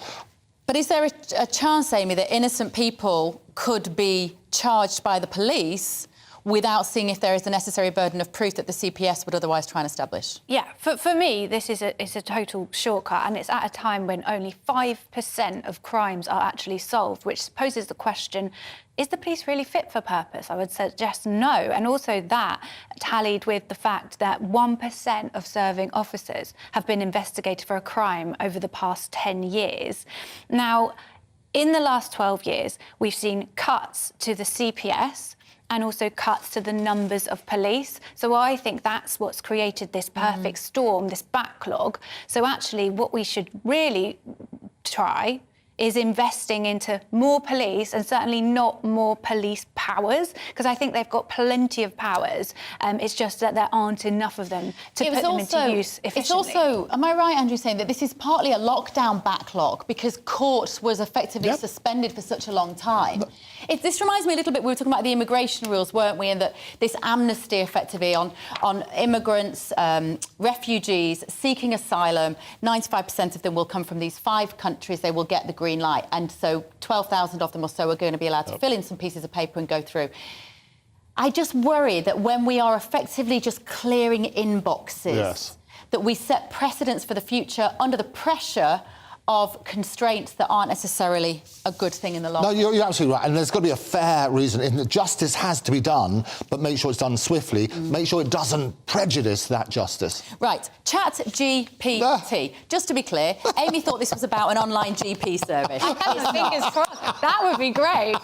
Doctor, I'm in trouble. Right. This has got you written all over it, Andrew. It has, and it does every week. And what I say, back to the futurist, what I say is that we predicted this on this very show. Or you say upsets me every single week, and luckily you say it with a smile on your face. I do say it with a smile, because I always say information is power, and understanding this revolution, which I've been talking about for a very long time, means that people are empowered to do it. What this story is, is basically AI, artificial intelligence, is doing a lot of jobs that other people can't normally do. Well, they can do them, they're just having them taken away from them. But they will be taken away, and if every job that can be automated will be. Elon Musk warned about that. Stephen Hawking said it was the greatest opportunity for humanity, but also an existential threat. So what this chap's called is Zach Saidi. Even his name has got AI in the middle, but he's creative director of a creative agency. And he said they're already using ChatGPT to generate text. Front page of today's Times.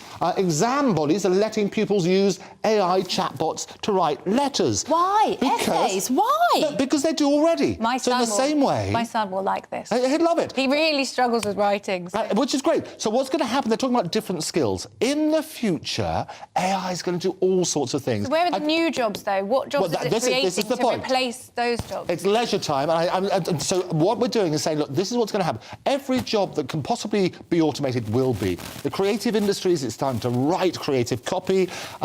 The Flintstones, I gave an example. 2018, they pumped in every episode of the Flintstones. It churned out another episode of the Flintstones almost identical to the series. You couldn't tell the difference. It's going to happen. Every industry is going to be affected. What we're doing on this show is empowering people by understanding that. Yeah, but all you tell us, your only solution is you're going to have more leisure time. Well, you can look at different industries as well. So what's happening at the moment, the reason they're letting it do this exam body, for example, and it's the IB, the International Baccalaureate, they're letting them do it because firstly, that's what's going to happen in the future. But also, at the moment, the chat GPT is not perfect. No, it's not. It's rubbish. It's not rubbish. Oh, it's rubbish. It's not. It doesn't It's the sort of stuff you might find in a jacuzzi, for example. No, it doesn't. It's not that sort of rubbish. Well, it is. Hey. Some of the writing is just awful. Oh, but it's as a first draft, it's okay. It's not. But surely it replicates. It can't innovate. Well, that's the interesting thing. The way that it works, it will start getting language patterns. Do try it. It's free to try. Try some at home whilst we look at that sort of basis. Look at what it does for a first draft. And this is why they're saying they can use it for students. Because they turn out, you need to question everything. Look at what it's turned out. Because some of the stuff it gets completely wrong. But it's horribly, vanilla and buttoned up, and it's all politically correct. Oh, no, it's all not. horribly No, it's not. woke. It's communist. You could probably reprogram it by the sounds of things. You could get it to write Roald Dahl and James Bond and put more offensive stuff in. You could do all sorts of things. But my point is, it can't invent anything new. Oh, it can. Oh, no, that's the difference. And it was basically a long time ago, the Imitation Game. Remember the Imitation Game with Turing? He turned around, he's on the back of a £50 note. The Celebrate, here, I've got one of those. See, here's the thing, right? Oh, you pay... Oh, no, that's Turing on the back of a £50 note. So he was the guy, Alan Turing, in 1950. He was basically saying... Here we are. Right, lunch is on you, Andrew. No, it's always on me. I'm happy with it. He was saying that basically when you can fool a human into believing they're dealing with a real person as opposed to a computer, that is, you've won the Imitation Game. That day is coming, and what we're doing on the show is making sure people are forewarned, is forearmed. Yeah, but you're still not told us what jobs we need to do. But what opportunities will come of this? What new jobs will So on the creative industries, I still think we need a human input. This is the creative industries. The jobs that were at risk are copywriters, journalists, bloggers. Oz, Amy, that's it, we're done. What are we going to do? Still to come, Labour leader Keir Starmer has set out his plan for economic recovery with the outcome to achieve the highest sustained growth in the G7. Our man Liam Halligan was on hand to see what was said. That's all after your morning's news.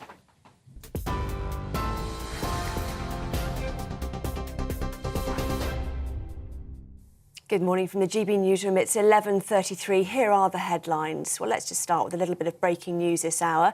And King Charles will meet the President of the European Commission at Windsor Castle today.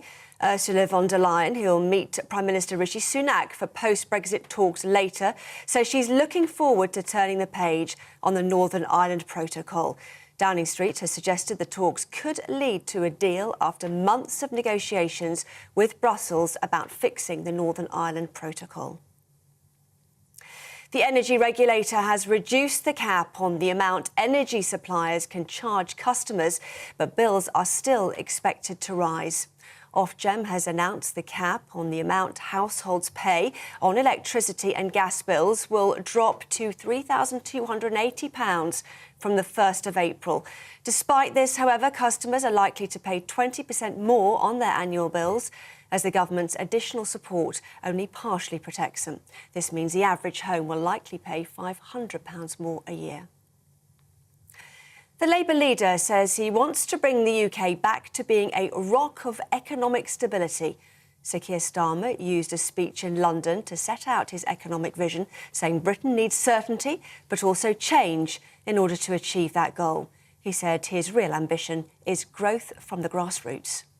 A new model for economic growth, growth from the grassroots, where wealth is created everywhere, by everyone, for everyone, raise our collective sights beyond the day-to-day, deliver the long-term solutions our country needs. So here in this document, the mission: secure the highest sustained growth in the G7, a measurable goal. The northern lights that were seen across the UK yesterday could appear again this evening. According to the Met Office, members of the public captured the lights in Scotland, North Wales, Cambridgeshire and Shropshire. But there was a rare sighting in southern England as the aurora lights also reached as far as Kent and Cornwall. Lovely. TV, online and DAB Plus radio, this is GB News. Now it's over to Bev.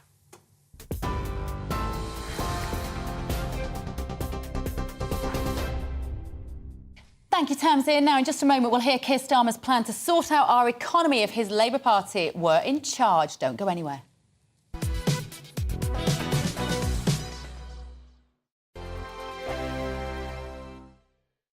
It's all about family, being in people's living rooms, all the interaction and getting to know who our viewers and listeners are. When I was young, my dad used to say, Nana, stop arguing. I wanted an outlet that would enable me to give my opinion.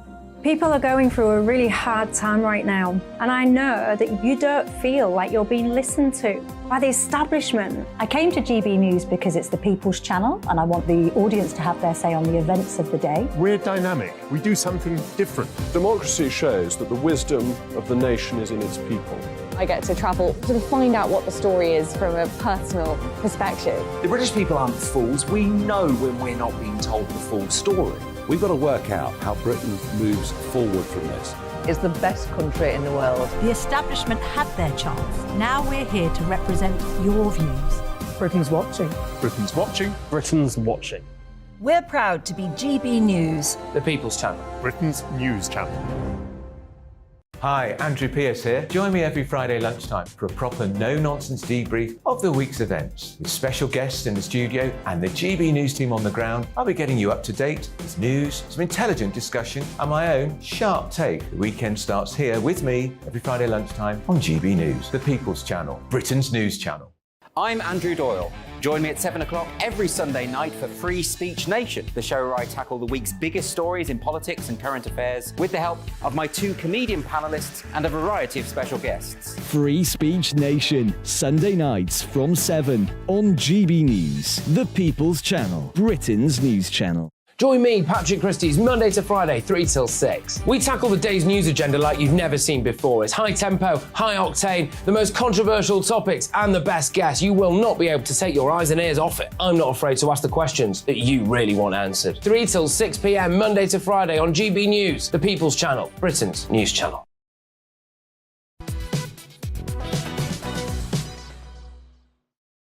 Very good morning. It's 11:37. This is Bev Turner today on GB News. Labour leader Sir Keir Starmer has been talking this morning. He set out his plans for the economy, warning that without new policies, the UK risks falling behind Eastern European nations. Let's quickly have a listen to what he said earlier. You know, I want to create an economy where growth is the answer we give before tax or spend. So joining me now is our economics and business editor, Liam Halligan, who was there to see the speech live. Good morning, Liam. What did he have to say?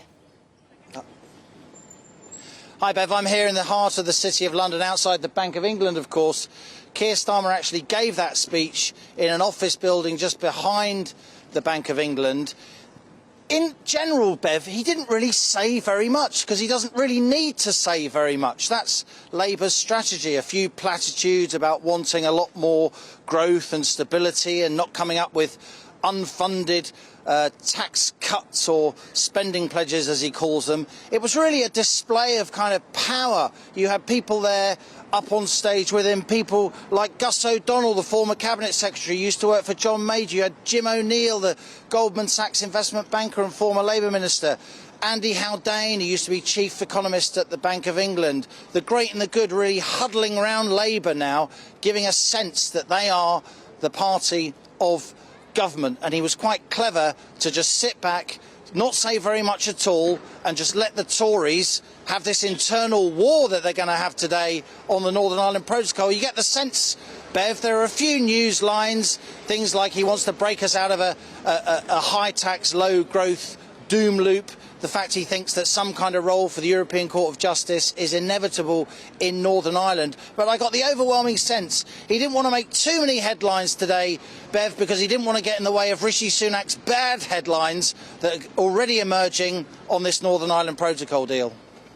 Yeah, I was looking at what Keir Starmer was going to say with his 5-point plan. Everyone has a 5-point plan these days, don't they? And like you, I couldn't really see what was different. Do you know what I couldn't see what was different? I couldn't see what was different to what he's proposing to what Liz Truss and Kwasi Kwarteng tried to do with their growth plan. How is it different to that proposal?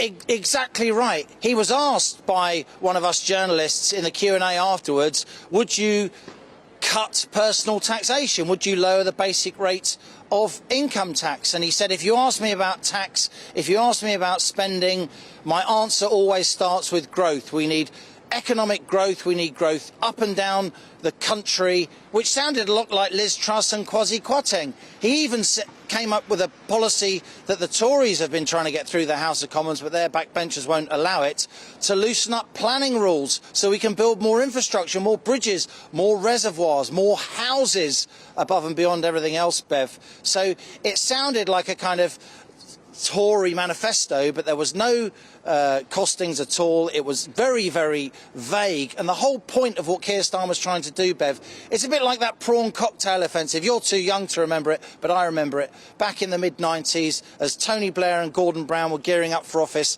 they went round the boardrooms of Britain and they had lots of bad lunches with that eponymous starter of that period, the prawn cocktail. Never have so many crustaceans died in vain, said then Tory grandee and Cabinet Minister Michael Heseltine, but he knew Labour were going to win. And there's a sense now that Labour are gearing up for office. So what are they doing? They're going round the City of London. Rachel Reeves, the Shadow Chancellor, who mentions in every speech that she used to work at the Bank of England in that building behind me, and indeed she did. She's presenting herself and Keir Starmer as a credible pairing, people who can manage the economy, grown-ups who won't frighten the horses. They're everything they're trying to say that Jeremy Corbyn isn't. Keir Starmer, he hasn't got the pizzazz of Tony Blair.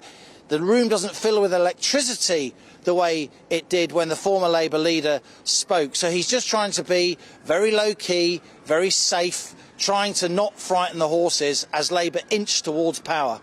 Yeah, he's, by all accounts, he's a workhorse, isn't he? I was talking to somebody who knows him relatively well over the weekend and was saying that he's actually kind of polar opposite to Boris Johnson, whereby Boris Johnson was flamboyance and brushstrokes. Keir Starmer, even when he was starting out as a barrister, was all about the methodical detail, going through the pages with a highlighter pen, getting the detail right. I wonder if he's comfortable right now being able to give these speeches without any detail. It doesn't feel like his natural kind of spiritual home, does it? But as you say, he's playing a very safe hand.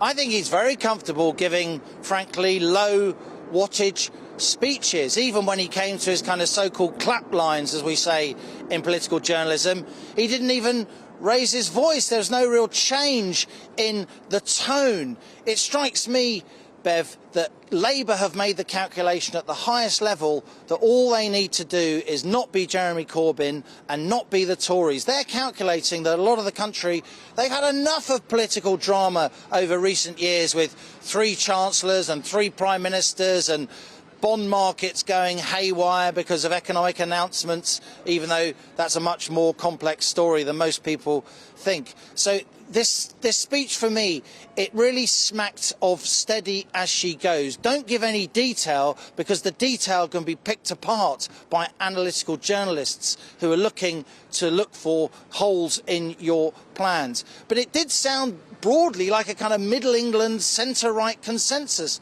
Lots of talk about low taxation as and when the time comes, but also for more Labour-leaning voters, lots of talk about an active state. We can't stand by while the market fails was one of the lines he used. We can't stand by while the planning system favours the rich and doesn't give people a foot up on the ladder of opportunity. Getting Britain out of what Starmer called this high tax, low growth, low wage doom loop that we're in. A phrase that he nicked actually from a pretty well-known newspaper columnist. Thank you, Liam. Liam Halligan there down in the City of London. Amy, Nicole, let me just ask you about this. Very easy when you're in opposition, isn't it, to just keep it light. I love the phrase Liam used there, a low wattage speech. That's all you have to give, and you can just sail up to the next election without upsetting anybody. But aren't we, in many ways, ready for a bit of steady going after the past 12 years, particularly since 2019?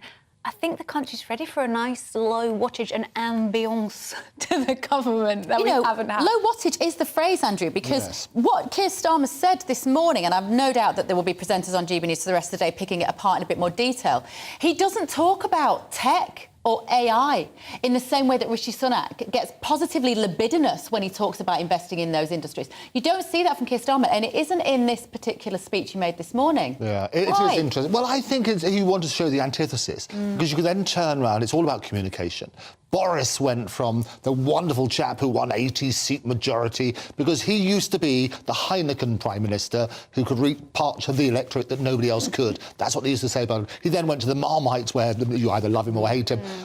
They were basically when you would show up the differences, show up the difference between Rishi. He's not going for his clap lines, it's all the doom loop. And it's very easy, as you say, in opposition to criticise. What you need, to be fair to both sides, is drill into the details. They've all got a 5-point plan, haven't they? And it's basically the same. Well, that's the point. Growth. He did that from the lettuce.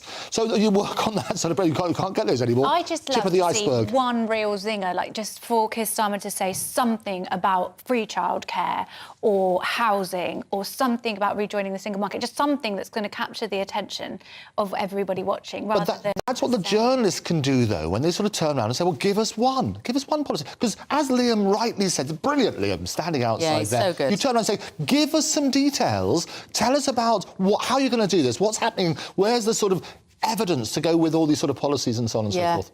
OK, moving on. This is a really sad story, Amy. We've seen cases, of course, fairly regularly, not as regularly as you might think, of migrant boats drowning. Now, this one that crashed over the weekend, 59 people drowned off the coast of Italy. What happened? I think that a story like this just makes you think of that poem, no one puts their child in a boat unless the water is safer than the land.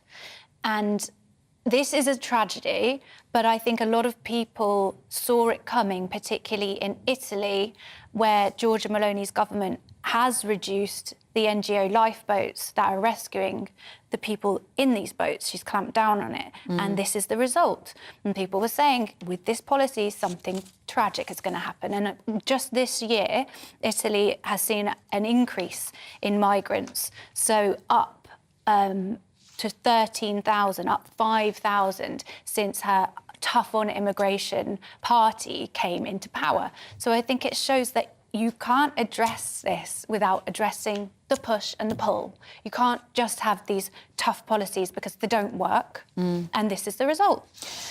Andrew, we presume this is a British-only problem often when you look at the media, but actually lots of European countries are suffering. I think it's so important to call it out. As you know, we're always saying, look, do the media watch. Why is that? It's affecting lots of people.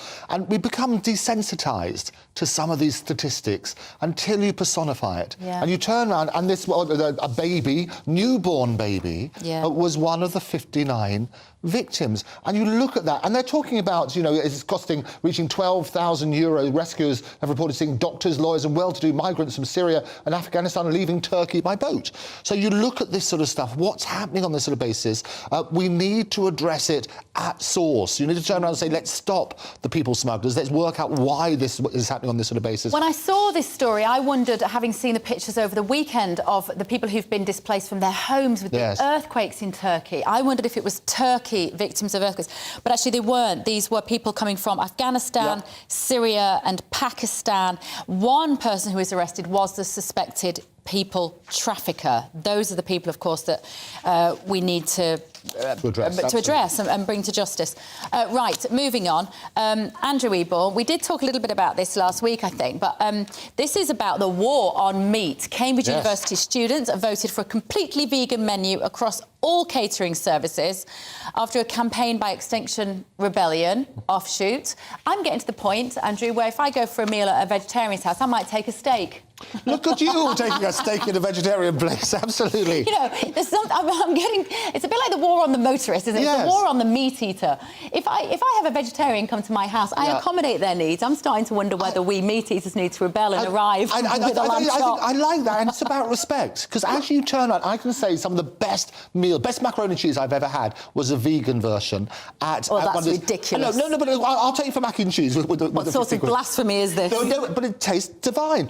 Also, however, it's about respect for both sides. And you don't want to absolutely accommodate vegans. It used to be miserable. A bit of cardboard, a bit of grass, that's what they used to have. It's what they deserve. It's what they deserve, The menus now are fantastic, and they're all given those sort of vegan options. But it's about being an option. It's about choice. Give people the choice. You're right to go to your dinner parties with your steaks. I won't really do it. She will. I know what she's like. It's interesting, though, because obviously they were given the choice and they voted to have an exclusively plant-based diet.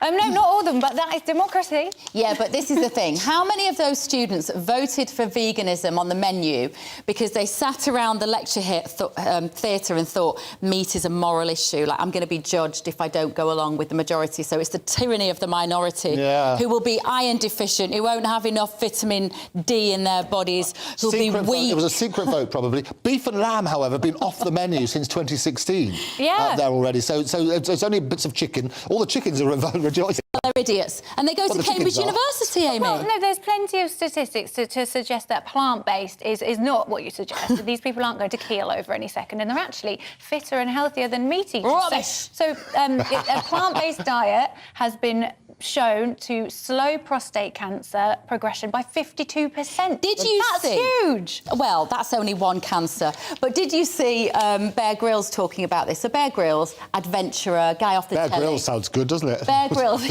grill a nice piece of bear, no. But he was talking about the fact that he went vegan for a while, and he said, I couldn't lift the weights I was lifting, I couldn't do my endurance, and he said, now I have literally almost just meat. He barely eats vegetables anymore. And he said he's stronger, he's fitter. The human body needs things which you get animal from just protein. meat. And so experts will tell you that. However, it is a question of choice. People can make informed decisions. If they want to do it, absolutely, I support that. Let them do it. Let them decide for themselves about their nutritional needs, but don't force any other person to do that sort of side. Accompany Bev with her steaks to these wonderful restaurants with Bear Grylls. We can sort that out. So you two would be eating off campus, I assume, if No, you were at Cambridge University. I would be making Andrew take me to a very expensive restaurant off campus. I'll do that. Where we could eat almost raw steak. No, I'm going to sneak you in. You're going to have your raw steak in your handbag. That's what I want. OK, right, talking of weaklings, gym, sex pests in the gym, Amy. Are you a gym goer? This makes me laugh because when I was a single gym goer, I used to love meeting blokes in the gym. Yeah. It was probably my favourite place to meet new people, to be honest. I have many fond memories. But this story... Well, maybe you are the sex pest. Because this story is about a growing number of women who no longer feel safe at the gym because of persistent staring, inappropriate physical contact and intimidation. Yeah. Do you go to the gym, Andrew? I mean, permanently. As you can tell, I live there with my steak and I watch people in the corner just grilling stuff with Bear. No, I mean, and it's a serious report. And I always question statistics, but something called Origym, the health club, they revealed that 6 in 10 women had been harassed whilst at mixed gyms. And that's obviously horrendous for those concerned. Yeah. There is somebody on a TikTok account who has close to 1 million followers, something called Barnett. These TikTok accounts I have seen a lot of. Yes. And sometimes I do feel quite sympathetic for the men in the videos. I do. Gym creeps, hashtag. Yeah. That's what I dispute, whether they are gym creeps or whether they've just been caught sort of staring into space and accidentally got in the line of vision. And it's a case for defamation. As a lawyer, I'll take them all on. You work on that sort of basis. It's right to call out the problem, and people want to be able to exercise in safety and so on and so on. And it's not just women. I mean, it's obviously an issue with women, but men as well. You do get people who are assaulted in gyms. It's a serious issue. But in order to do that, you have to address it in a serious way. Lies, damn lies and statistics, we always say, it sounds a horrendous statistic, but let's address this. They're saying, tell the people at the gym, they'll do something about it. Let's make sure that happens. Yeah, absolutely. Call out genuine predatory behaviour. But otherwise, if you're like Amy, then enjoy a little flirt while you're lifting weights. We've nearly come to the end. We did a poll this morning asking you whether you thought we needed sensitivity readers for books. It started with Roald Dahl. It's now gone on to James Bond. In light of these sorts of books being edited, I asked you, are sensitivity edits of old books necessary? And a whopping 97% of you are saying no. Amy, Nicole, what do you make of that? Well, it's another job that I can't have then. ChatGPT stolen, I can't do that. But... You'd make an excellent sensitivity reader. You also make an excellent panellist. Thank you both so much, Andrew, as well. To see you. We've got loads more to come on GB News for the rest of the day, of course. I've come to the end of the show. Coming up next is Mark Longhurst. I'll see you tomorrow morning at 10. Hello again, I'm Aidan McGivern from the Met Office. High pressure will be in charge of our weather this week, but it won't be entirely dry and sunny. A lot of cloud for today, scattered showers as well, but there is some sunshine about, predominantly towards the west and the south of the UK, and that's because around this high we've got an easterly breeze that's bringing in cloudy skies from the North Sea and scattered showers. We've seen a lot of these showers affecting eastern and central parts of England, into central southern England at times, perhaps East Wales. That's effectively how it will continue through the rest of the day. Little change into the afternoon. The best of any sunshine coming through for western Scotland. Some breaks in the cloud for southern parts of England, and some breaks even in the cloudier conditions further east. Temperatures not far from average, 8 to 10 Celsius typically. Feeling cold in the wind, though, that's coming off the North Sea, and that will continue to drive showers in during the evening and overnight. Those showers quite frequent over the hills, so the Pennines, the southern uplands, perhaps Snowdonia as well, getting quite a number of showers through the night. To the south, though, clear spells, and a frost in places, -1, -2 Celsius, where we get the clearest skies for southern England, and western Scotland, where we keep the cloud, 2 to 4 Celsius. So a chilly start for most of us, but the frostiest, albeit the brightest conditions in the south, and for the west of Scotland, parts of Northern Ireland as well, perhaps. Really Tuesday, though, is essentially the same sort of thing. We're going to see a lot of cloud cover, that cloud thickest towards the east, fair number of showers coming into eastern and central England, perhaps eastern Scotland at times, brightest skies towards the west, temperatures at around 7 to 9 Celsius. And it's just a repeat through the rest of the week. We're going to see that high pressure sitting in the same place towards the northwest of Scotland.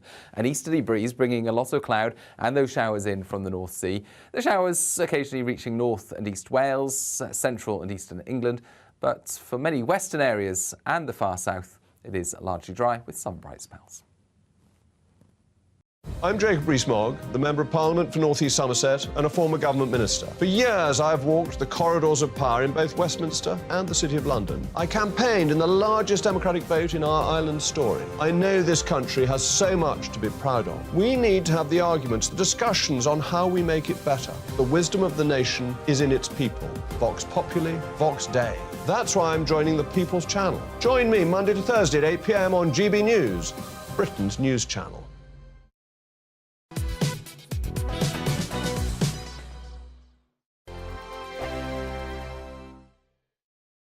I joined GB News because I was sick and tired of not hearing my views being represented, not just mine, but so many people that I knew and spoke to. I just couldn't get my voice out there. I couldn't say anything, I couldn't do anything. Whatever the narrative was, I kind of had to follow it. GB News is there to provide a voice for those who have been ignored by the establishment media. We think different things, we've got a different style. GB News is here to be optimistic and positive about the future. It's real kind of dynamic and flowing, with the audience very much at the heart of it, like a big family. Here at GB News, we talk about the things that matter to you. Hearing the voices from right across our towns and cities, especially our towns. All sides of the argument represented with a heavy dose of opinion. We're on a mission here to make a difference. And the GB News family really is here for you, and whatever time of day you can watch or listen. Britain's watching. Britain's watching.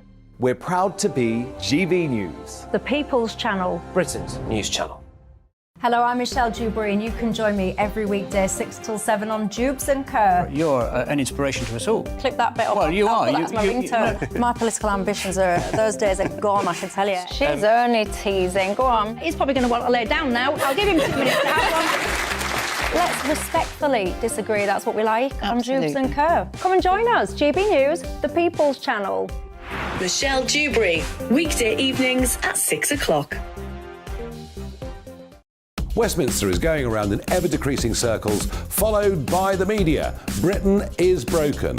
How on earth did we get into this mess? But more importantly, how do we get out of it? Join me at 7 p.m, Mondays to Thursdays on Farage, here on GB News. We will have open, rational debate. We've got to work out how Britain moves forward from this. Join us here on GB News, the People's Channel.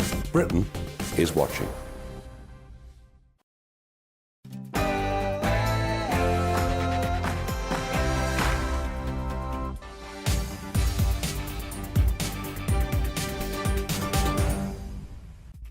It's 12 noon, you're with GB News Live. I'm Mark Longhurst, and coming up for you this Monday afternoon.